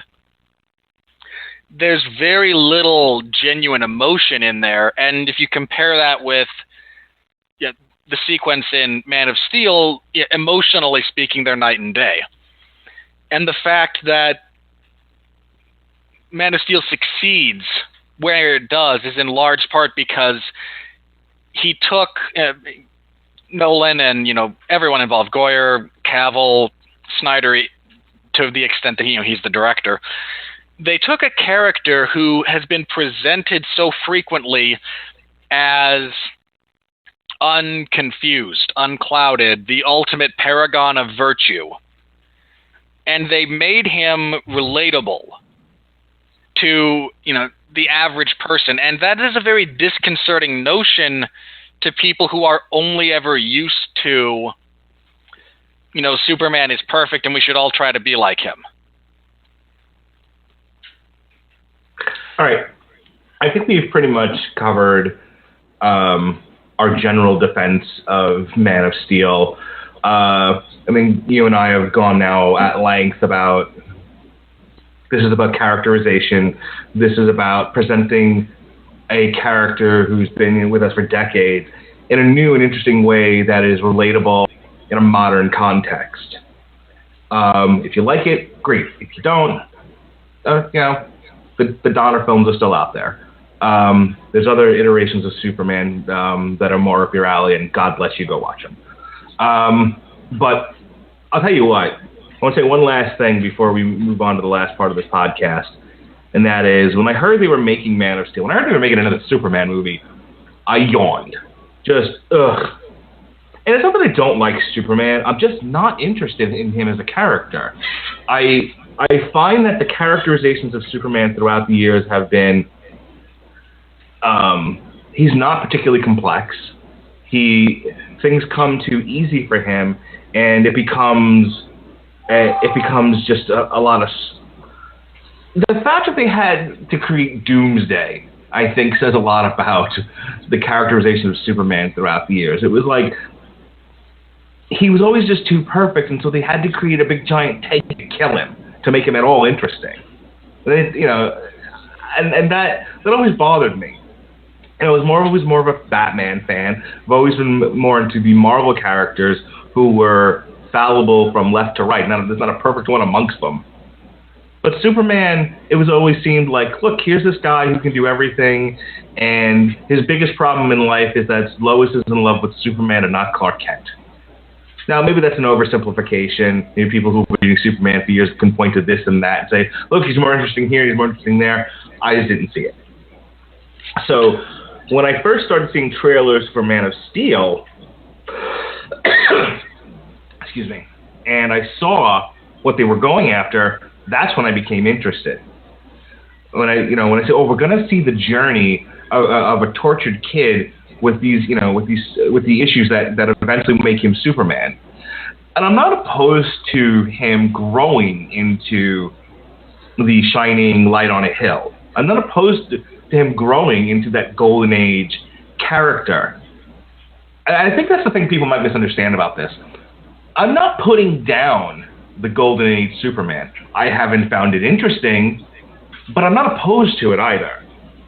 I'm more interested in the journey getting to that. I was talking to someone earlier today, and I said, the next movie, he should have had more confidence about himself. He should have been more comfortable in the role. And then I would have accepted him channeling Christopher Reeve and being more of that character. And let the world then be afraid of him and let that be the story. He doesn't have to be angsty and mopey and everything else, which apparently he is in Batman v Superman, from what I understand, which is unfortunate. But I'm more interested in the journey to getting to that end place where he is comfortable and he is that image that everybody wants him to be, instead of just getting there. That's my issue with the Donner movie. Is just there's no journey. He's frustrated one day. His dad dies. He builds the fortress. Bam, he's Superman. That's not a journey. That's a hop, skip, and a jump. And then it's just watching him do stuff, which is fun, but it's not interesting. So I'll give you the last word on this, and then we're gonna steal from the casual heroes and do a list. I think you're right about that, and I think part of the problem is, how do I phrase this? Superman as he becomes is not a terribly interesting character. What I find most interesting about Superman in his, for want of a better phrase, final form, is what a commentary a fundamentally good, honest, righteous person is on the rest of society. That's an exceptionally interesting story. But like you said, getting there is a different story that is just as interesting. And, I mean, again, if you don't like Man of Steel for any number of reasons, legitimate or illegitimate, I'm with Mark, fine. Not everyone's going to like everything. You don't necessarily have to justify your opinion as far as I like or I don't like. Sometimes I've had this problem when we've reviewed movies. I know I don't like it. I know that I don't like it for a legitimate reason, but I can't necessarily verbalize it. I may not have the vocabulary or the experience or the point of comparison to explain it. And that's fine and dandy, too. We all, as humans, have different tastes. We like what we like. There's more than enough room for all of us here, provided we stop being stupid about it. But my biggest gripe with a lot of the criticism at Man of Steel has been, and I mentioned this before, I don't find the vast majority of it to be valid criticism. I was going to say, I'm not a huge fan of Fury Road. I thought the movie was stupid. I thought it was a big car chase in the desert. It went nowhere. It's okay that you don't get it. However, objectively speaking, there's nothing really wrong with the movie. It's made exceptionally well. It does work on a number of levels. And if I'm sitting here and forced to tell you what those levels are, I can do it. But I'm not interested in the movie. I just don't care enough. I didn't care about any of the characters. I didn't care what was going on after a while, and I just wanted it to end. And I imagine that's how a lot of people feel about Man of Steel. They're not into what's happening, and they just want it to be over. And they don't want to have to see it again. And that's fine. But stop saying it's a bad movie. Okay? That alone doesn't make it a bad movie. Yeah, it's one of those other things where anytime someone tries to tell me that, Zoolander is great, I wind up saying to them, what's your evidence? I don't like it. Me personally, I don't like Zoolander. I can tell you exactly why I don't like Zoolander. I hate that kind of comedy. So I don't find it amusing. I don't find it interesting. It's not engaging to me. It makes me want to claw my eyeballs out. Only a fraction of that is a legitimately valid criticism, but people have become so accustomed to not supporting their arguments with anything other than I like it or emotion that we have almost culturally lost touch with how to objectively view things. And Man of Steel suffers predominantly, I think, from that. It's a lot of the negative reviews, a lot of the criticism is not refined, it is not objective, and it's frankly inaccurate. And that's my biggest gripe with it. It's not that it's a great movie and how dare you, you're all a bunch of idiots with your heads in the sand. I'm not like the one guy who saw 2001: A Space Odyssey and is standing up saying this is great and all the critics are saying you're an idiot. I'm more than prepared to seriously, the critical response to that film was largely negative. I was actually thinking about what you said about Toy Story 3. Huh, which one? the one critic who didn't like it. Oh god, yeah, that's a whole other thing. All right, and again, if you don't like Man of Steel, that's fine. My deep-seated request to humanity at large at this point in time: stop utilizing your emotions as objective justification. Stop it. Your emotions are fine. They are good. Having a healthy relationship with them is good. Knowing what qualifies as your emotion and preference versus what qualifies as quality and fact is something that we seem to have lost, and I'm begging you all to try and find it, because we're all going to be a lot better off when we finally get there. Before the show started tonight, two last things, and then we're going to get into the list. Before we started the show tonight, I was saying to my father, I said, I read a lot of the, we do this every week. We review a movie and then we read what the rotten criticisms are, and we read the criticisms that differ from the conclusion you and I have reached. We're going to review one of these movies one time that we think is crap and everyone else loves, or vice versa, and that'll be a slightly different. But this far in the year, we've generally enjoyed the movies presented, and so when we read the rotten reviews, I wind up banging my head into the desk going, whoever wrote this is an idiot, and here's why. Well, okay, but to the point that I was trying to make is, the one thing we've noticed about a lot of criticism, professional criticism, people who do this for a living, they are paid to do it because they apparently have some sort of marketable talent.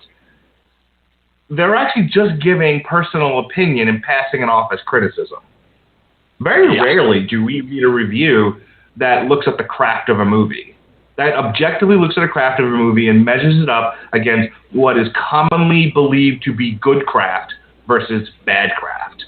And I pride, not to pat ourselves on the back, but I pride Robert and I for most of the time sticking with the craft of things. Last night we reviewed Daredevil, and I listened back to it today, the Daredevil Season 2 on Netflix, and I thought we did a really excellent job of sticking with the craft of the movie and not getting bogged down into personal interest. And in the case that it does get brought up, it's acknowledged. I'm not saying it's bad. I'm saying I didn't like it, but it needed to be there. For example, I have all kinds of issues with Foggy Nelson in Daredevil, but that was a personal thing. The actor did a great job. The stuff he was doing needed to be done in the series, and it doesn't really matter at the end of the day that I wasn't a huge fan of it, but it still needed to be there and it needed to be acknowledged. So with that being said, let's get into, we're going to do something funny here. Hopefully people will enjoy it. See how many times I can give myself a concussion. So the initial idea here was to find a summary of attacks against Man of Steel, and then Robert and I were going to refute them using our hard and fast logic. And I couldn't find a self-contained list of criticisms that was worth deconstructing. I did find 75 things we hate about Man of Steel, and I had a good laugh at this. So I figured, what the hell? let's end the podcast on kind of a fun note here. So here we go. All right. This is from the. For those of you playing along at home, write down the first 5 or so of these that he's about to read. I've seen this list. And then count how many times each one is repeated. All right. So I'm actually going to read 5 at a time. All right. We'll just sort of group them together, and then, or we're going to be here all night. Superman kills someone. Can I address this real? Sorry. Can I just address that real briefly? I feel like I did about an hour ago, but sure. I'm not entirely sure where this narrative of Superman never kills people comes from. It seems fabricated. It seems like, well, we're all just familiar with this version of Superman, and therefore that's the way it is and always has been and always will be, right? And it's some bleed over from Batman, I think, and I need to compare and contrast very briefly. Batman chooses not to kill people. Not out of some, how did the Joker, not out of some misguided sense of self-righteousness. Not out of some moral imperative that all life has value. That's not necessarily why he doesn't kill people. He doesn't kill people because Bruce is self-aware enough to know that if he does, he is never going to be able to come back from that. That's a line he can never uncross. And that goes with the character, and it's a fine, I'm not criticizing that, but that's where that comes from with him. Superman will kill someone if it is the only available recourse, if it is the good and righteous thing to do. That's why he does it so infrequently. That's why he won't kill Lex Luthor or any number of instances where he believes it is not the only recourse, so he won't do it. Superman has killed Zod multiple times. In the Donner films, in at least one major comic arc, and here he kills Doomsday. It is not without precedent. It's simply something that most people are not aware of and clashes with their preconceived notion of the character. The only way to actually stop Zod in the end of Man of Steel is to kill him. The nice people who made the movie went so far as to state it explicitly in dialogue.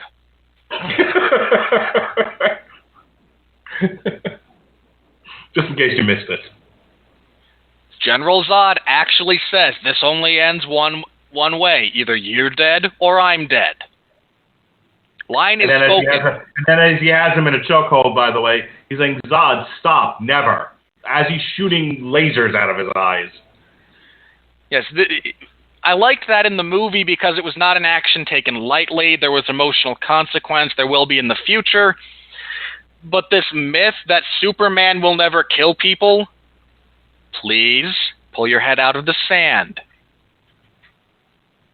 It happens infrequently, and I understand why they don't portray it on television very often, because it clashes with the general audience. It is not a fabrication. It is not an affront to the essence of the character. He inadvertently causes the deaths of hundreds.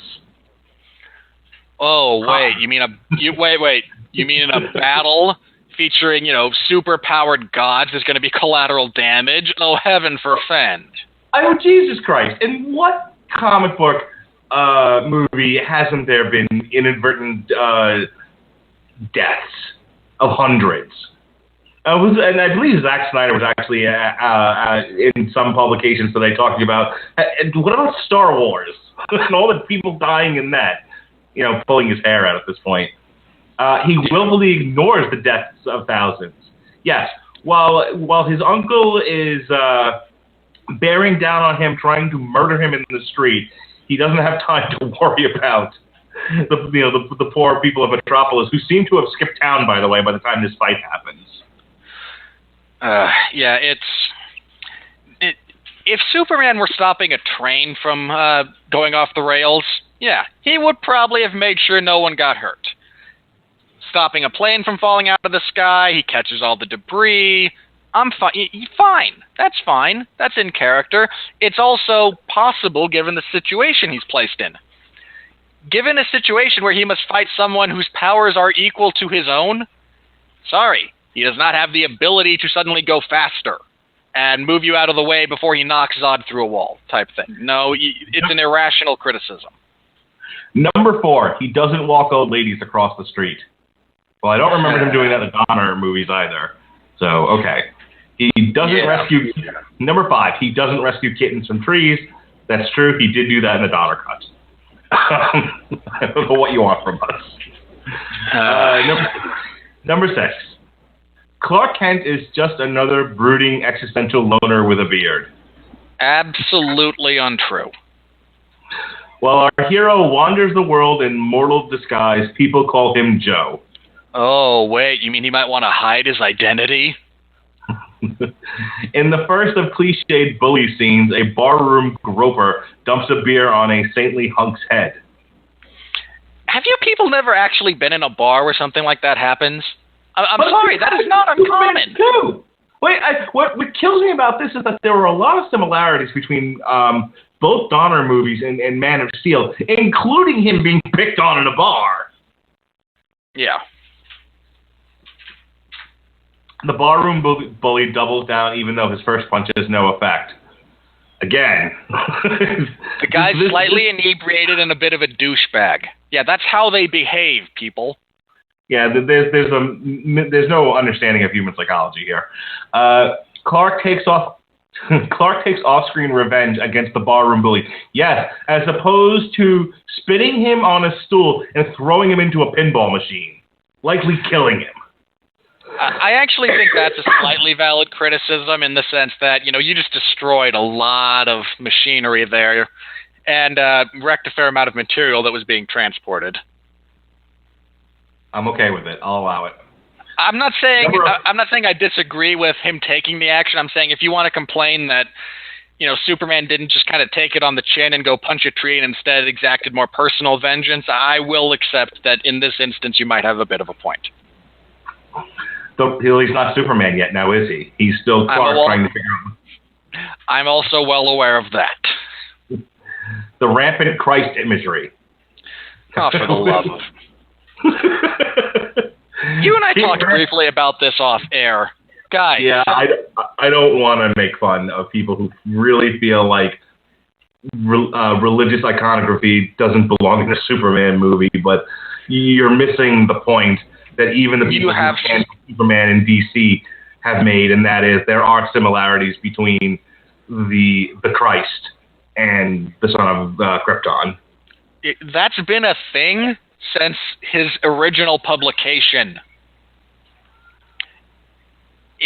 I don't understand getting your... all right, I don't wish to... like Mark, I don't want to offend anyone who thinks that you can divorce Superman from Christian iconography. If that's the way you feel about it, I am more than prepared to accept the fact that that's how you feel, and I respect that. A minor dose of reality. This character has been deliberately utilized within that allegory for longer than I've been alive. And dare I say longer than you've been alive. This is nothing new. Good. Just finish because we're at the 12 of 75 here. We gotta speed this up. Yeah. So I just that's one of those things that, like, I'm sorry. Would you rather they tried to be more subtle about it and you could just go on feigning ignorance? That's kind of where I land on that. Like, this has always been there.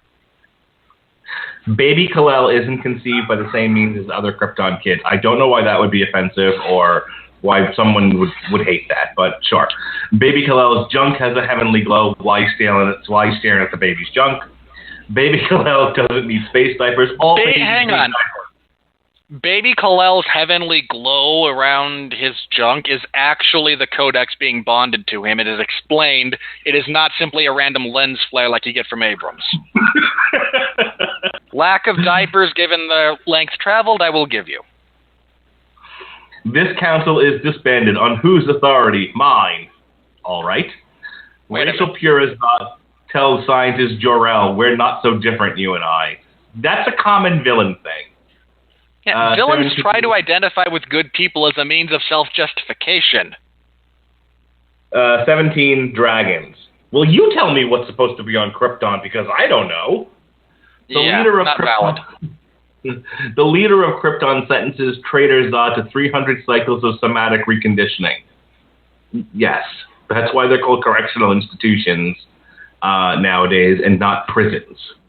Now, if your argument there is, well, they should have just killed him at that point, I agree with you, but that's not necessarily them acting irrationally given what you know about that world. And we also don't know how long the cycle is. This is the supreme leader of our military. You know, if we can brainwash him back into doing what we say, we'd still like him around. The leader of Krypton wears bling that looks like a school glass lanyard. Wow, that's unnecessary. I'll give you that. The costume design for that High Council on Krypton was uninspired. Yeah, as opposed to what you see in the Donner Cut, which is everyone wearing a white jumpsuit, like they're at they're at the opening of a mall first thing in the morning to walk around it. A school mom who's never heard of Indians asks, who first settled Kansas? No, wait a minute. You have decided to, no, that's not a valid criticism. You're in your own state. He's being raised in Kansas. That's a valid thing that, look, I don't want to get into Indian relations versus the United States government. That's a whole other thing. This is clearly an instance of you as the listener deciding this is where you're going to take up arms on this issue. It's not valid. I got asked that. I grew up in Utah for the purposes of my primary education. It was a chunk of that was also in Oregon. That got asked. So 21. Yeah, keep going. Gotta cut you off. 21. Clark acquires super hearing in an instant instead of growing up accustomed to it. Well, it's almost like his body matured. A school bus bully demands to know what Dick Splash Clark thought of the game. What? Have you people never... Hold on. Guys, if that is not a criticism. I rode the bus to school pretty much every day for the entirety of, again, my primary education. Stuff like that gets said frequently. I'm sorry, if that offends you as a person, fine, by all means. Don't like the fact that kids use language like that, but they do. The school bus bully has memorably red hair so we can track his redemption. Oh, why would your characters want to be visually memorable?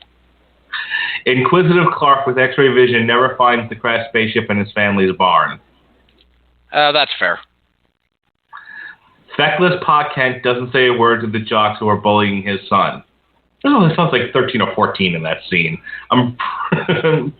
He's more of a teenager, and as soon as they all realize he's back, that's more like a moment of mutual realization. Like, he looks over at kids picking on his son.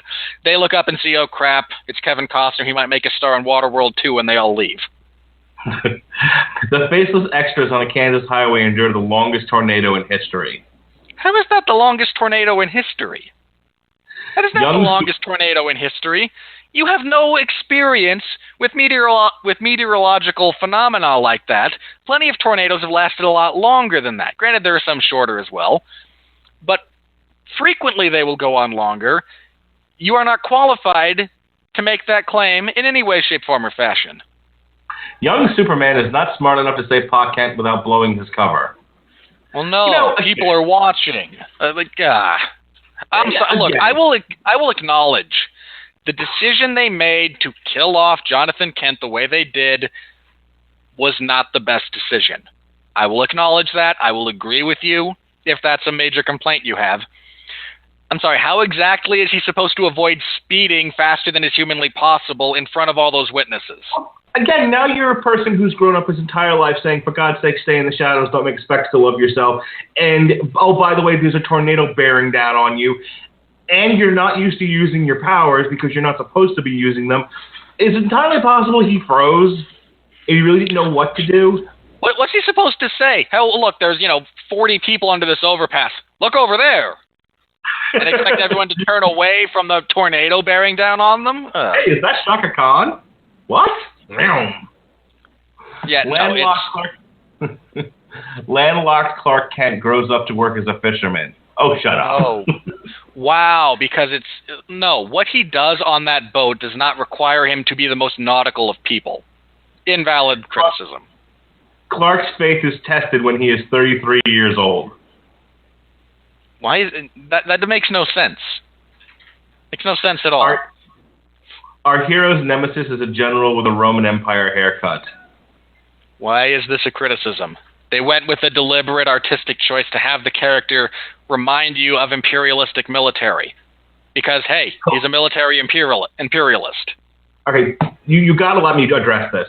Kal-El's dead father continues to advise him as an interactive computer program. Bitches, that's right out of the Donner movies.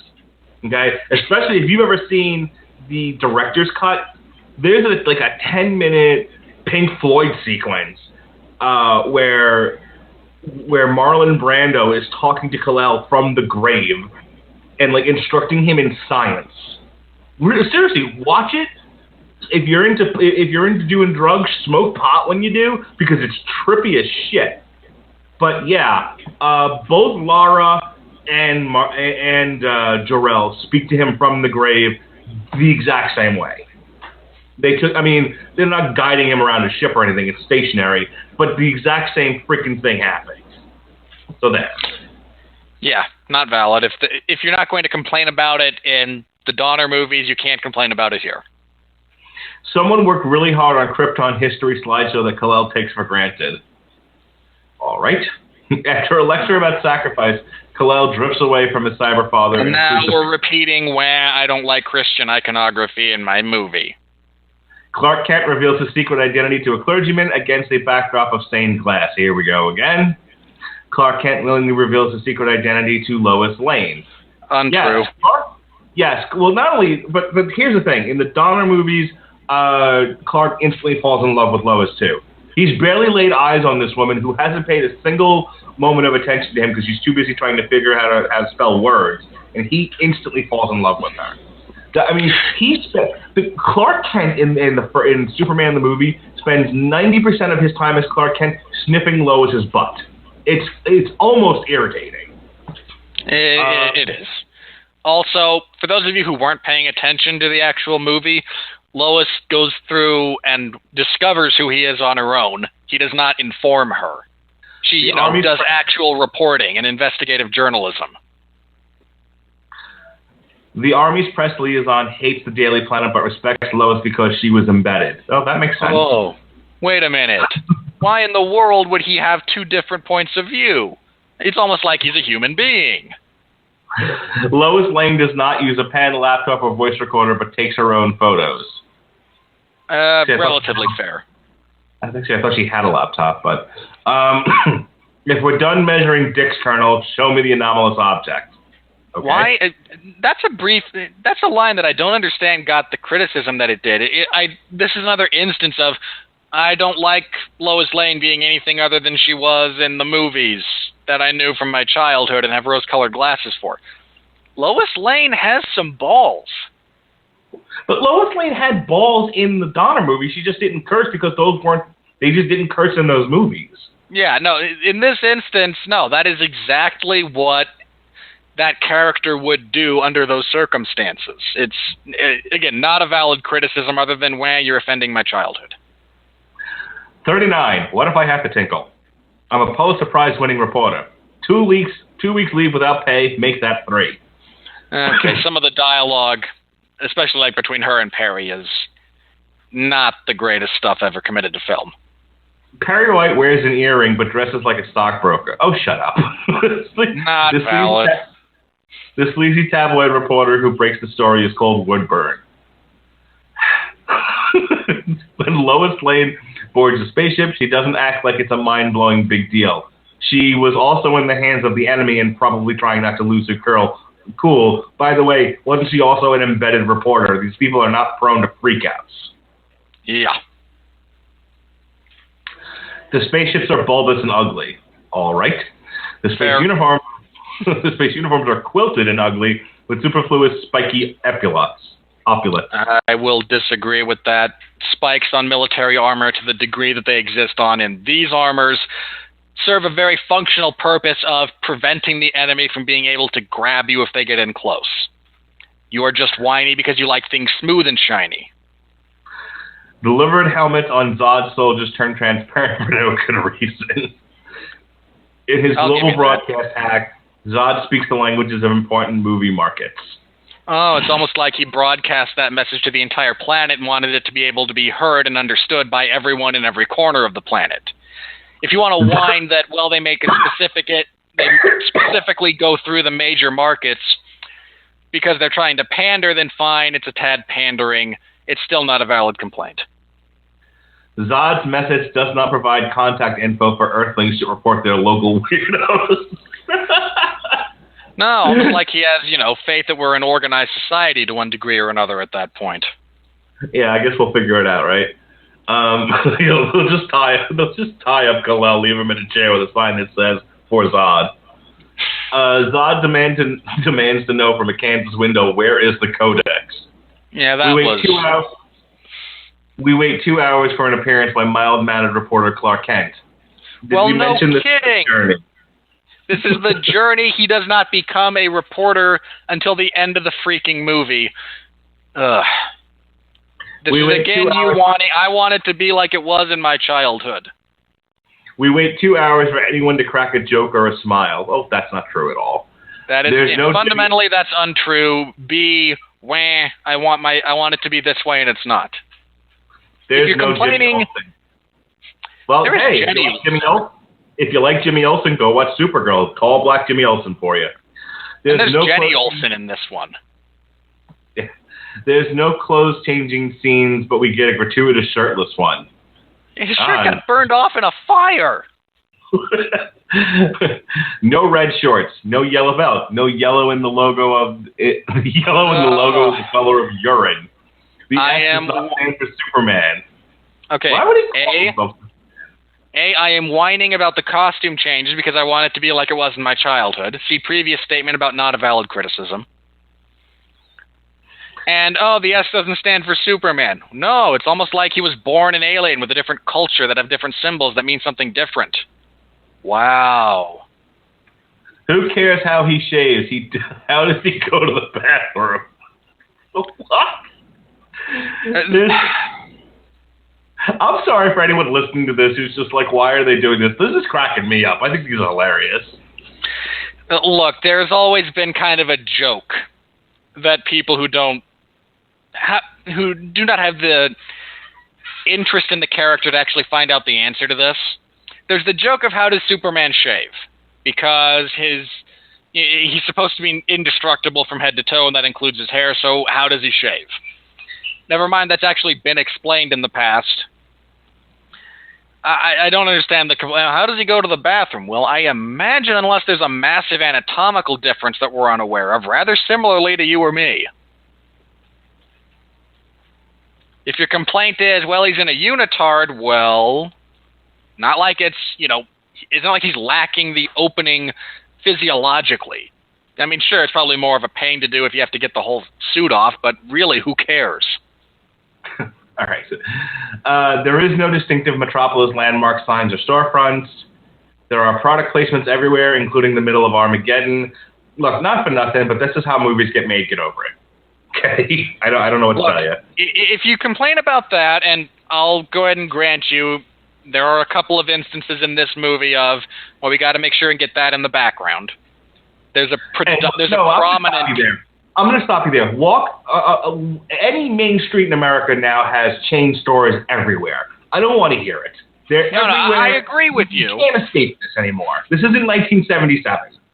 And more importantly, this isn't like the most recent Transformers movie where we're going to go into an extraordinarily prolonged slow motion sequence so you can all get a good look at the Victoria's Secret ad on the back of this bus we're about to destroy, and then have Mark Wahlberg shout at a random cabbie for 5 minutes about the merits of Pepsi. This is not that bad. In lieu of a Kraken, release the World Machine. They're terraforming. A knife-wielding space babe tells an American soldier a good death is its own reward. As though warrior culture wouldn't have some similarities to our own. Yeah, the Klingons were good for that all the time on Star Trek. Not a valid criticism. Superman is not smart enough to stop Zod without also leaving Metropolis. Without also leveling Metropolis. Again, first day of godlike Superman. beings hitting each other in the face. What would you rather he do? Say, Zod, there's this big open canyon, about 40 miles behind us. We can probably fly there in under 2 minutes. Would you rather do this there? No, I'm a genocidal maniac. Why in the world would I want to remove a tactical advantage I have in being able to threaten civilians? Stupid. The sprawling city of Metropolis doesn't seem to have any firefighters, cops, or good Samaritans. I will give you there's a distinct lack of first responders present in this movie. The World Machine leveled everything within miles of it, people. I keep saying, I'm pretty sure by the time we got to Superman and Zod having a go at it, most people were gone from the scene. Or anyone with a brain. World Machine. Now, I don't know what people expected in a situation where everything around for, let's say, 20 miles was being turned to ash. Superman and Lois share a lingering kiss while thousands are presumably dying in the rubble. See previous statement. During and after the destruction of Metropolis, we don't see a single injured citizen. See previous statement. They say after the first kiss, it's all downhill. Oh, shut up.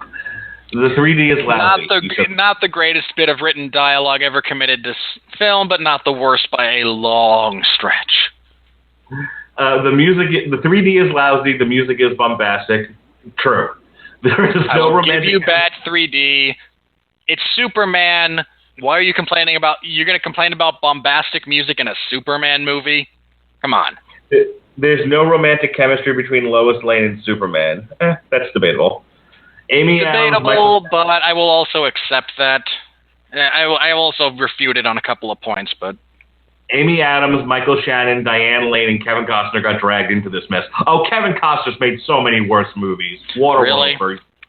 Waterworld, The Postman. Yeah. Kevin Costner is not 3 Days to Kill. Henry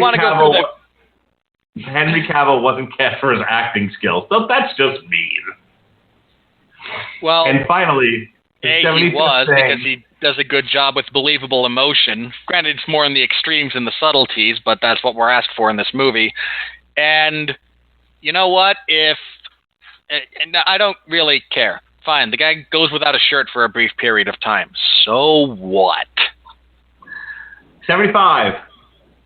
Director Zack Snyder is a visually unimaginative, morally bankrupt hack who doesn't know a thing about humans. No, you've confused Zack Snyder with George Lucas. And Michael Bay. All right. So that, folks, ends our In Defense of Man of Steel podcast. Real briefly, Zack Snyder has plenty of flaws to his films. He's made some good ones. He is not maybe we're not done yet, huh? Sorry, go ahead. Again, Zack Snyder is not that bad, especially when compared to, George Lucas left to his own devices, or Michael Bay because no one cares. Can I end the show now? Yes. Thank you, sir. Thank you for listening to our In Defense of Man of Steel podcast. If somehow we have inadvertently insulted you, we apologize. Really went out of my way to not be abrasive this time, as I was with some of the earlier podcasts that we've done of the same vein. More trying to win people with honey than vinegar here. But if we failed in that respect, I apologize. But we tried. All right, so for Mr. Winfree, I am your mandated reporter, Mr. Radulich. Be well, be safe, and behave.